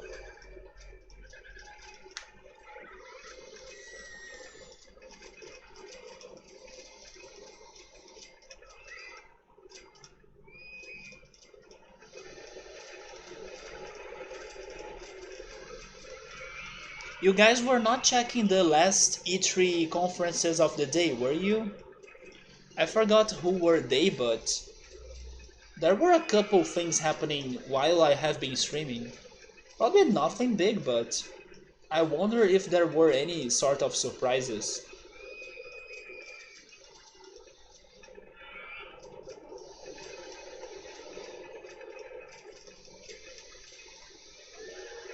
Oh yeah, by the way, I remembered about the worst conference ever, which was from a developer called Koch, which is a German word. Koch. Have you guys checked that one out? It was so boring. It was so boring because they were pretty much having a podcast and not really showing the games, or at least it took them forever to show the games. Hey, Chill Mode, how are you, man? I'm doing alright. I'm just waiting for the end of this year in here because we are pretty much getting it, I hope. You did not? You saved your time because it was so bad. Yeah, do you want me to show you the level? I think the most interesting thing in here is that we finally built a ghost train. Look at this ghost train. I'm waiting for more decoration for me to add to it. But yes, this is not something you see every day in here. I never built a ghost train. But it was super boring. They were only chatting and like talking to the developers or to the people that work on the games, but not showing the games. Like, how can I see what you're talking about if you're not showing me what you're talking about? Only later on they finally decided to show some playthroughs and like gameplays, but it was so boring. They were spending like, I don't know, almost 8 to 10 minutes talking to the developer, and that was it. Like, okay, you are talking about this game, but where is the game, you know? Jesus, it was so bad. And then what I did, I decided to not watch it at all, and then I changed it into another conference that was happening, which was the one by IGN. That was much better, and then they were showing games, and they were more short on their talks as well. Plus, they were showing me Tunic, which is the game that I'm very curious to play someday. That looks a lot like Zelda, and it has a fox as a main character. And another thing that was very interesting about Tunic was that it seems the game has its own language. So basically, you are not going to see it in English, you are not going to see it in Portuguese. No, you're going to try to understand what does the language of that game mean, or what does it mean, right? That was very interesting as well. This is next level gameplay. I'm actually surprised I decided to do something like this because I had a somewhat concerning level. This one level had and it still has, a challenging objective, but so far I think we are good. And then as also they were not giving me many different rides, I went for the few ones I had, and then one of them is the ghost train. So I decided to go for it today. I also went for the car ride that I almost never build. There is this go-kart as well. This train was already built in, so this is not something I made. I made this maze though. Subaru thinks it looks like Mario jumping, I can see it. Like this is his hand, his head, and then his feet. But I was trying to make it look like a fish. But it can be Mario as well. And then there is the... wait, where is the car ride?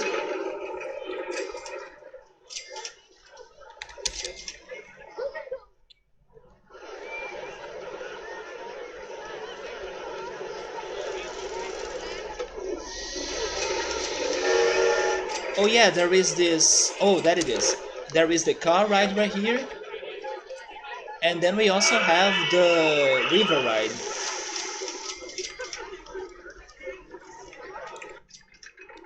And that's it, right? But I think the most interesting part of the park is the ghost train, which has the real train passing through it or next to it, which is cool.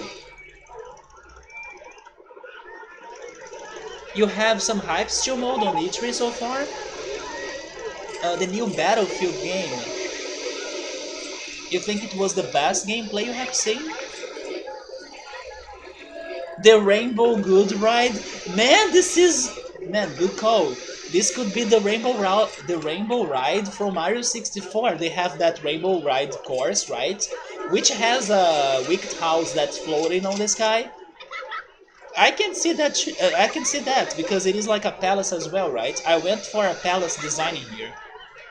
This could be the Rainbow Ride. You got the choop choop. Yeah, the maze. It looks like a frog. In the beginning, I was seeing a frog in there too because of the feet. But then now I can see Mario. That Subaru said. Like it looks like Mario to me. So yeah, this was a fun level, and thankfully we kinda did it safely. With some risks of course, but safely. That splashes the shit. I hope I can do...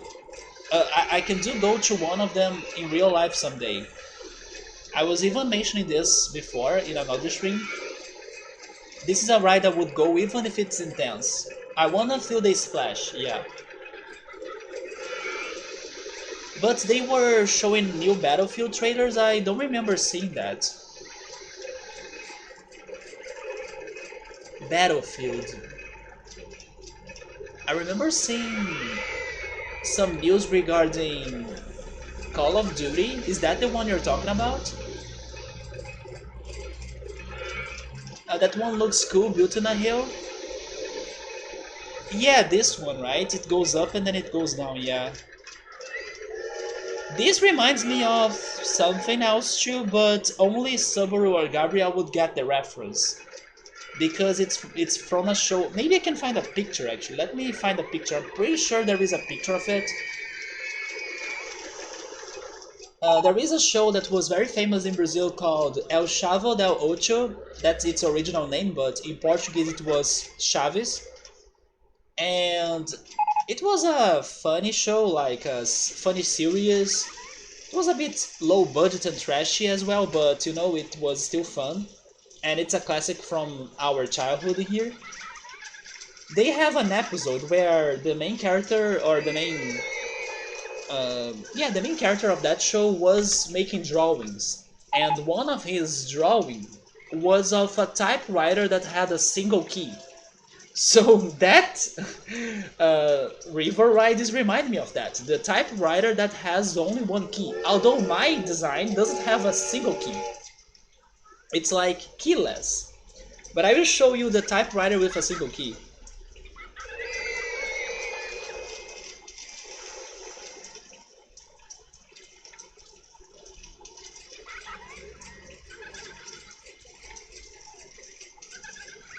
Yeah, this is the one. This is the typewriter with a single key. It's giving me back flashbacks of this. It was a whole episode where they were trying to interpret and understand that character's drawings, because it was like an art test he was doing on school. And then the answers for his drawings were always something unexpected, like the typewriter with a single key. There is also this one, but I forgot what was it. People were saying, is this an ice cream? And then, no, this is something else.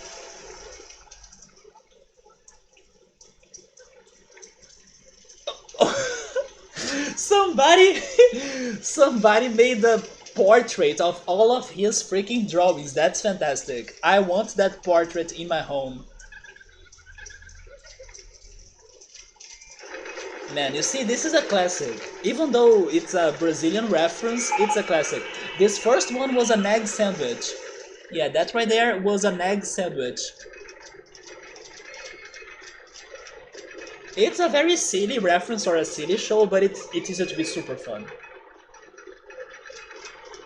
Subaru was giving me a Woody Woodpecker reference earlier today, so that's my revenge, right? Take a El Chavo del Ocho reference. Yeah, it is a single key typewriter. It's a hot air balloon. A hot air balloon? Do you mean the red balloons in here? It is a funny show, yeah. They had some very priceless moments. It got so popular in here that they even made a cartoon.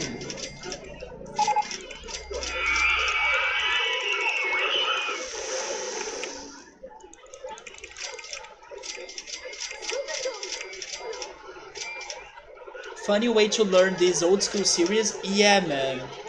It was a Mexican series. But then this one, Open TV Brazilian TV channel, decided to air it in the afternoons, and then everybody started watching it as kids, and we still remember many moments of it, even today. But it's one of those silly sitcoms, right? It was about like a neighborhood, and then the neighbors were always fighting each other or having trouble with each other and things, while the kids were getting in trouble. But it was very fun. But you were saying that you saw a trailer from Battlefield. Did I get it right? Was it from Call of Duty or something? Now I can't remember if Battlefield's a different game. Maybe it is. I was mentioning this in the beginning of the stream, but so far my favorite trailers from the E3 have been from the indie games. They were games called Sable. It has a very interesting and beautiful looking graphics. Plus, they were revealing the trailer of it with like a music presentation. It was by an artist called Japanese Breakfast. I also love the music. The music was very soothing and beautiful, very calm, and it has a good melody too. So I like the soundtrack of the game, I like the art of the game, and I like the adventure style of the game. Oh, I forgot to mention. I also really liked the trailer from The Little Prince or Le Petit Prince in French. I can't French though, but that was my attempt. I didn't know there was a game for him or a game of him, and it's called The Little Prince Sky. It was such a beautiful and good-looking game too. It seems that you can play it even on mobile, or it's a game that's already out or something. Then another trailer that I really liked was from a game called um, Planet of Lena. And the reason why I liked it is because the art of it looks amazing. It reminds me of Studio Ghibli. Then I can say that today I like the graphics, or I like the idea of Rabbids and Mario vs. Rabbids 2, right? The sequel to the first game. But that's not what I was expecting from Ubisoft, so I'm a bit salty about it. Another game that got my curiosity was Tunic. I was mentioning Tunic earlier today as well. Looks a lot like a Zelda game.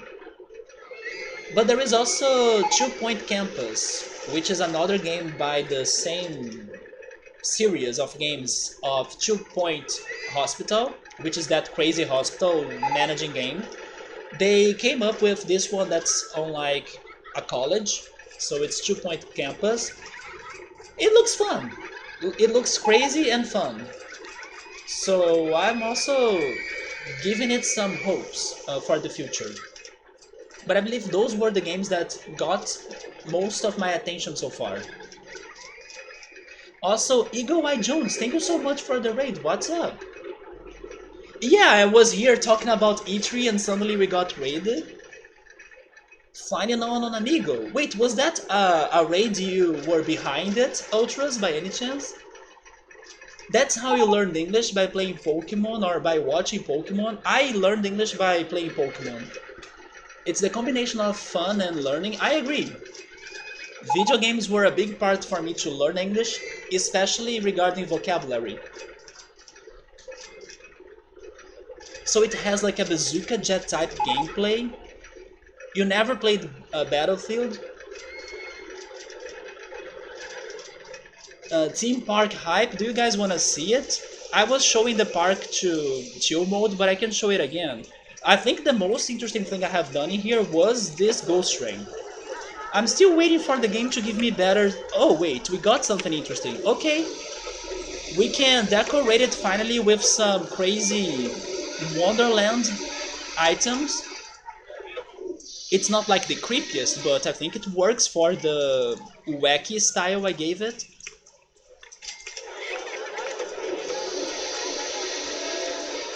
I just need to find good spots for me to place things.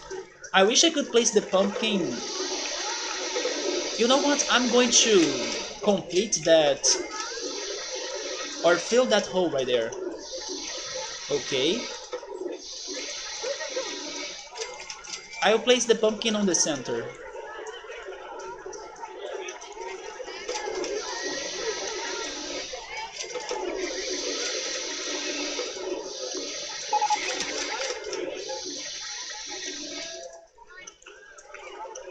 Okay, let's place it right there.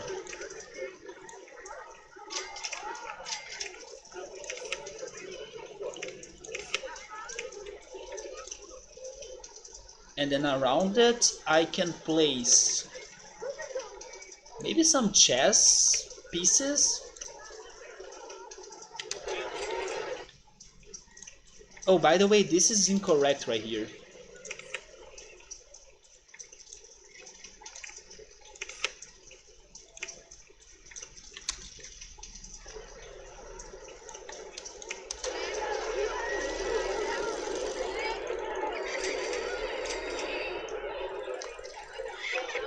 It is a big park. You suggested it, Ultras, thank you so much, man. What was he playing? You like how you say Wonderland because it reminds you of the Canadian Wonderland? I remember you showing me pictures of it. Or a video, right, of that coaster. Yes, Subaru, my one key typewriter design of my river ride is broken because it doesn't have a key. So it's pretty much a typewriter without any keys. You could get there in 40 minutes breaking the speed limit. Oh, don't break the speed limit though. Gotta respect the feds, right? Don't get in trouble.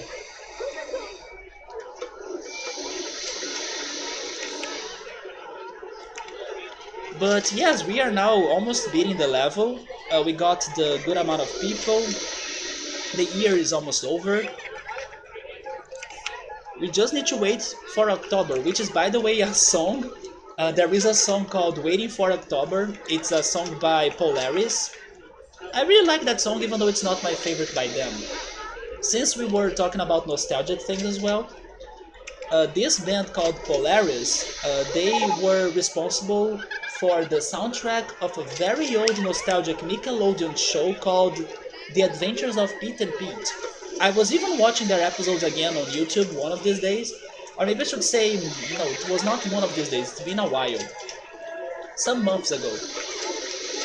But I kinda stopped doing that. I should go back to it because I wonder how does that show end.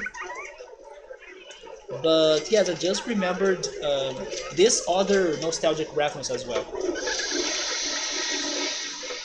Oh, Summer is actually saying it is broken, like it's not moving.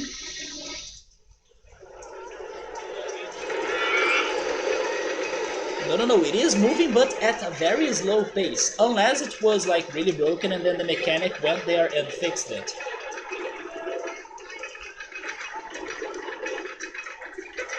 I'm guessing this right here is now too expensive. No, it's because people don't go there while it's raining. To be honest, I think that the boat hire would be one of the safest rides to go when it's raining. So in my opinion, this is BS what they're doing.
Okay, I believe that's the decoration I can give it for now.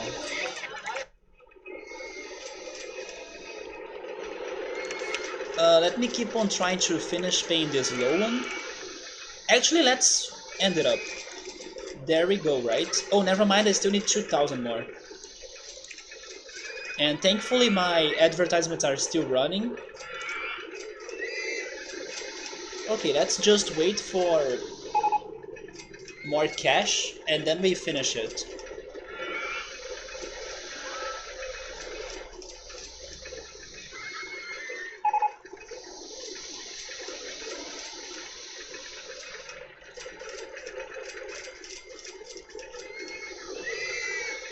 Man, it is cold in here. My hands are freezing a bit. But I like it. It's good for me to be watching anime. The fried chicken stall.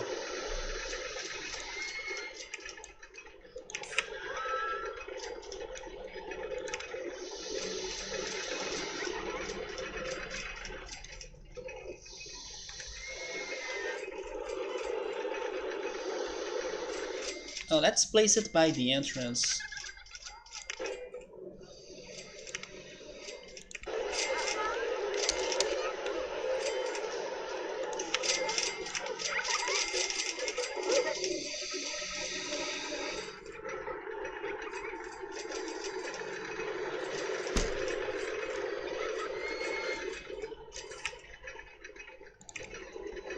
So if this level was like this, I'm now curious to check what's next. As long as it's not another coaster building level, I think it'll be alright.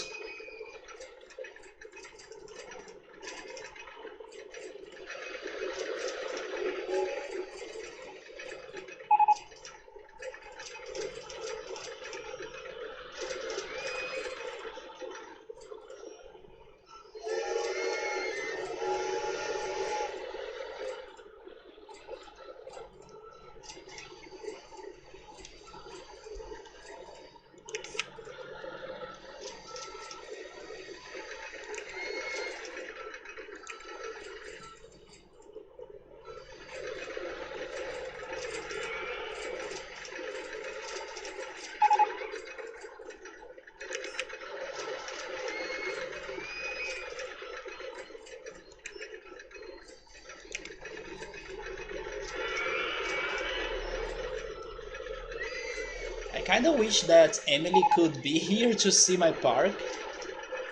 She hasn't been able to check on my RollerCoaster Tycoon streams in a while.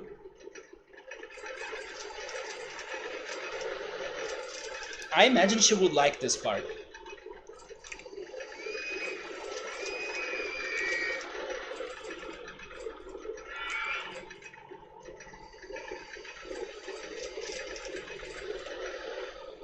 Man, I do hope I can figure something for dinner after this.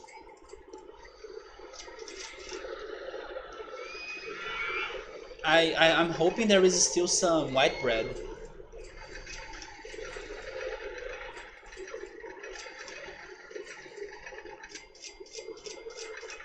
And let's see, I can even try to drink more of that mango juice that I'm not a big fan of, but it was not too bad either.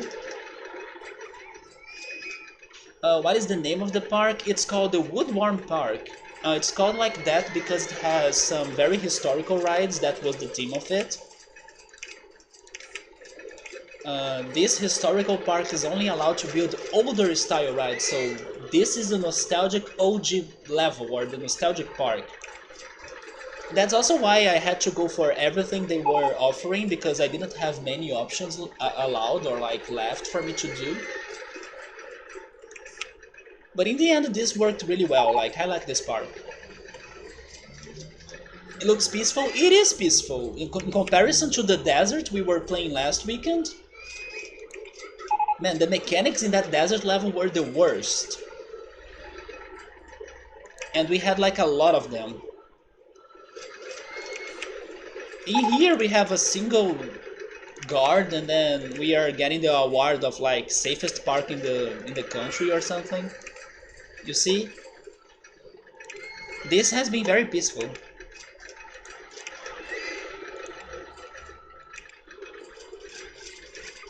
The different rides they are blending together, I appreciate that. Surprisingly, we only have one coaster, right? Man, this single coaster handled it all. Of course, there are other rides in here that are as great as a coaster. For example, the go-kart is OP. The river ride is also OP. But we have a single coaster, and it was enough for us to make the advertisements. We are now finishing the low one.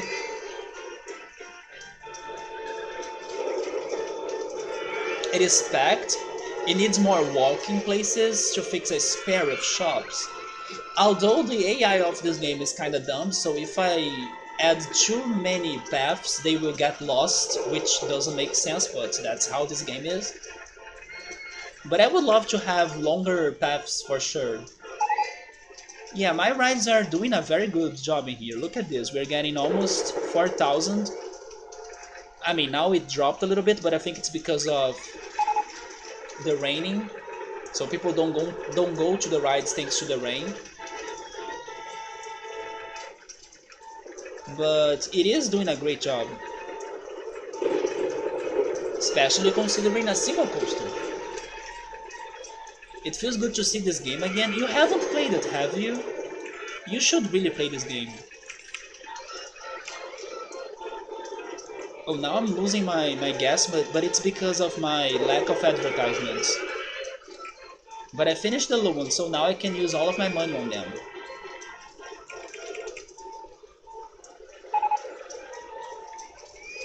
I can't wait for us to beat it, but I'm also scared of the sequel. RollerCoaster Tycoon 2 is so hard.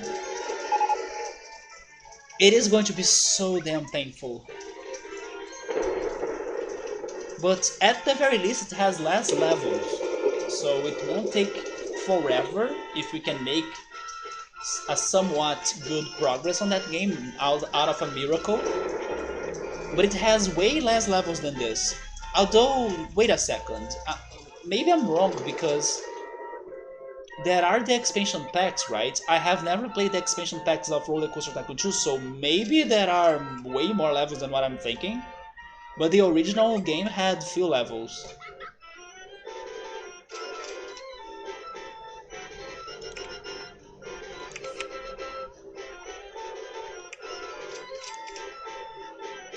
Have you been playing something, Chill Mode? I'm not sure if it were you or Barba that was playing Chrono Trigger. Maybe Barba was the one that was playing Chrono Trigger before.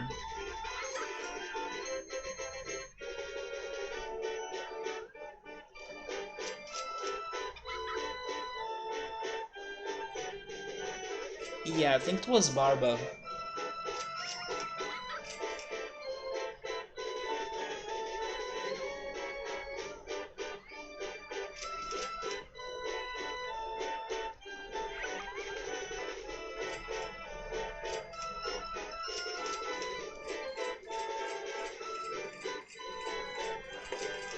I'm still surprised this game taught me a new English word. After so many years. Candy floss. Yes, we are dropping a bunch of guests. Come on, I need the money to advertise more.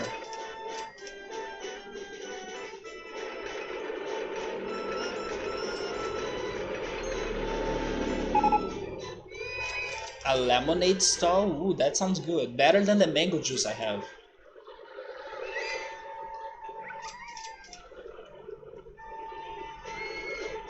Man, I wish I had gloves. My hands are freezing.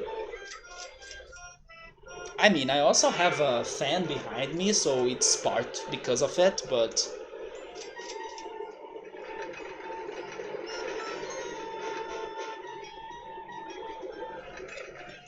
And you know what's crazy? I'm like feeling cold, but if I look at the temperature, I'm pretty sure people will say, ha, that's like sunny days in here. Yeah, it's going to be hot temperature for the others. I'm now curious, what is the temperature in here? Is it at least close to 20 degrees Celsius by any chance?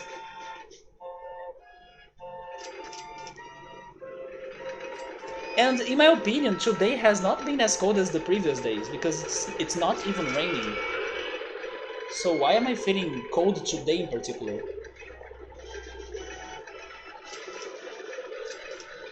Wait, what? Never mind, it is cold as heck right now in here. It is 18 degrees Celsius right now. Or 65 degrees Fahrenheit. How is it freaking 18 degrees Celsius? It was a sunny day and everything. You see how weak to cold I am?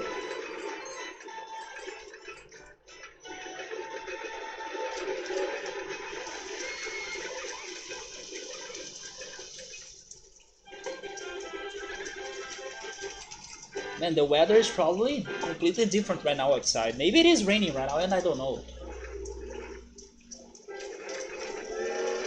And we made it. We made it to October. Although I need to use this advertisement to guarantee my victory because I am losing some gas right now. It is not cold in São Paulo, right? To me it is cold. I mean, maybe it's not too cold, but like I'm saying, my hands are freezing right now. So I'm starting to feel the cold. But if it were like 16, 15 degrees Celsius, I would be asking for a blanket or for some shelter. You played this game wrong, to mode? You were trying to launch freaking roller coaster wagons into the entrance. I mean, that's not wrong, come on. There is only a way for you to play games wrong. And that's when you're not having fun. If by launching the roller coasters into the entrance was fun to you, there is nothing wrong about that, man. Nothing wrong about that. It's just like the people that play The Sims to burn up the house, to lock the people inside the pool. Those people, you know, and as long as they're having fun, that's correct. For example, I laughed so hard when I saw a picture, or actually I took the picture after I saw the video, and then I shared the picture with my friends. It's even on Discord. I can even show that to you, right?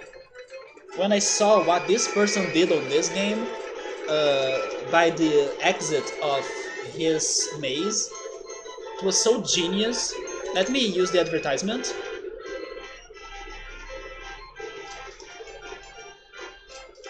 Was it in here?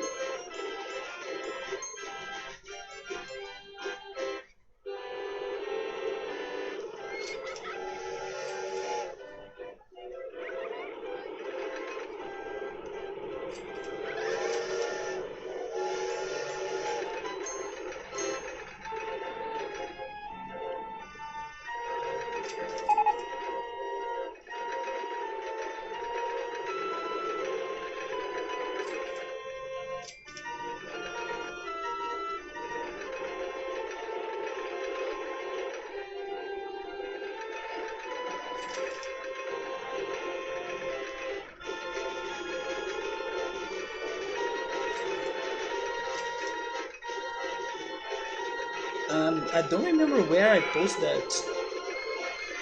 Oh my god, this is... Yeah, I will show this as well because this was one of the best things on Discord so far.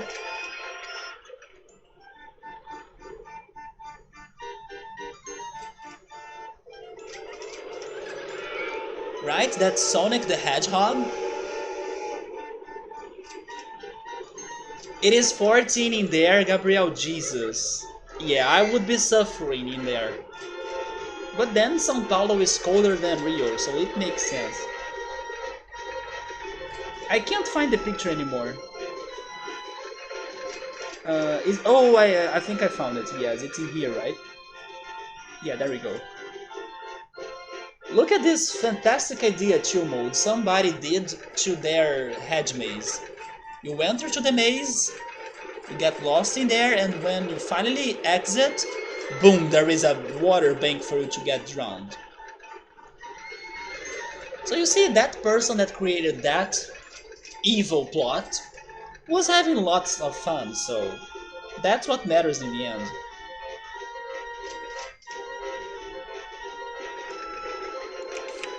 Okay, we recovered our gas, so we are good, and then we can also send the last advertisement. There we go. We are good, but merry-go-round goes crazy is not good. It is always good weather here, in comparison to other countries, yeah. But like, for us in here, sometimes it can get a bit chilly like it is to me right now, and for Gabriel there.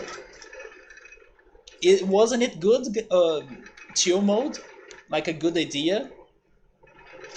That way no one survives to complain about a bad ride. Indeed. And I wish I could see if the park rating of that person was still high. Probably not, because like somebody was dying per minute.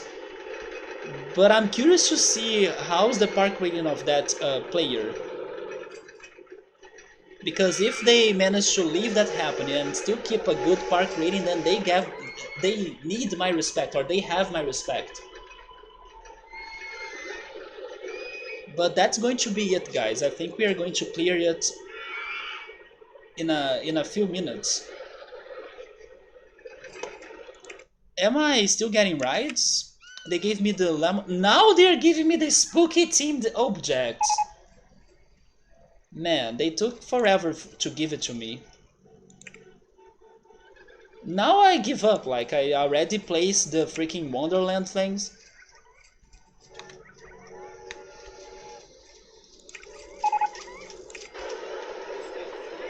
Maybe the next time we decide to come up with a new ghost train, we go for the real creepy decoration. I still love how one ghost train is connected to the other train.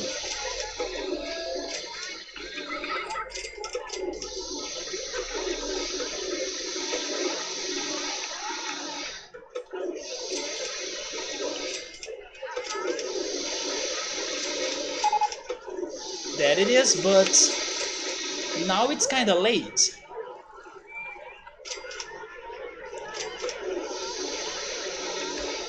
I can place the skeleton though.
There we go.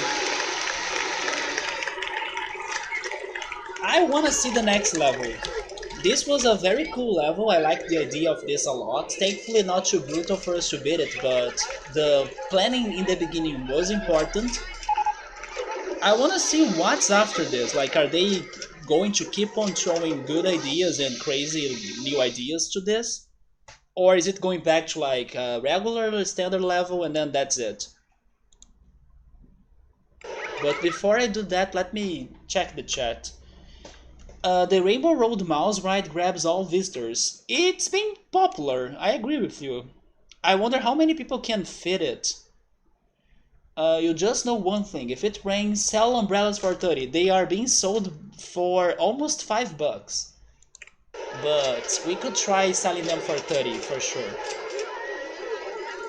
I added some more details, but now it's too late for the creepy decoration. The campaign mode is fun, I agree with you. It gives you more focus, right? For you to try achieving something more than just sandbox mode. Sandbox is cool as well, but if you don't have a good idea of what you're going to make out of it, then it loses the fun, you know? You gotta really have creativity to play the sandbox without. I forgot about that. Without getting tired of it. But I like the challenges, especially because there are so many levels, and then if I just focus on the challenges, I can experience a little bit of every one of them. And the next one is the Icarus Park, like the kid Icarus, maybe. What is this? Oh, actually, I opened the wrong one. I'm sorry.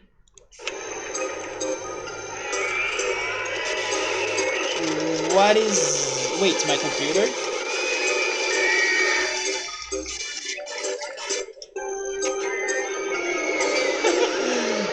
Did I glitch the game? Did you hear that? I think I glitched the game, but I'm waiting for my computer to like calm down a little bit.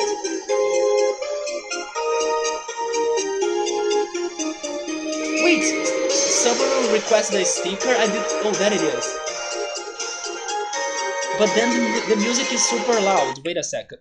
What? Did you guys hear the music? Maybe the music that was playing was from the sticker, and then I was like not understanding where was that from, and then I thought that I glitched the music of the game, but that was probably the sticker. There we go.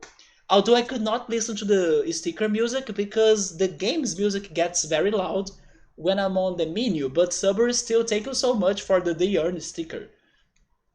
But by the way, look at this! Are you guys ready to enter the Fanta world? When I was just saying that I wonder if this game is going to keep on going crazy on the next levels, well, develop this alien park to maximize its profit, to achieve monthly income of Fanta selling, from ride tickets for at least 10,000. Okay, that's not a very bad objective. Like, it's timeless, so no matter how long it takes, we are not going to fail. It's just Fanta? It is pretty much just Fanta.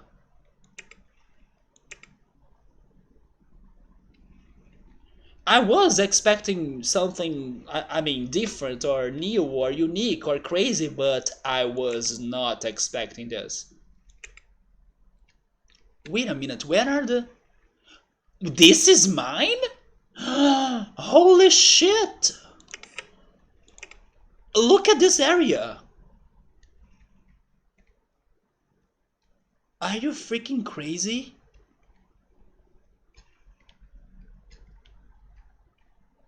The area of this level is huge.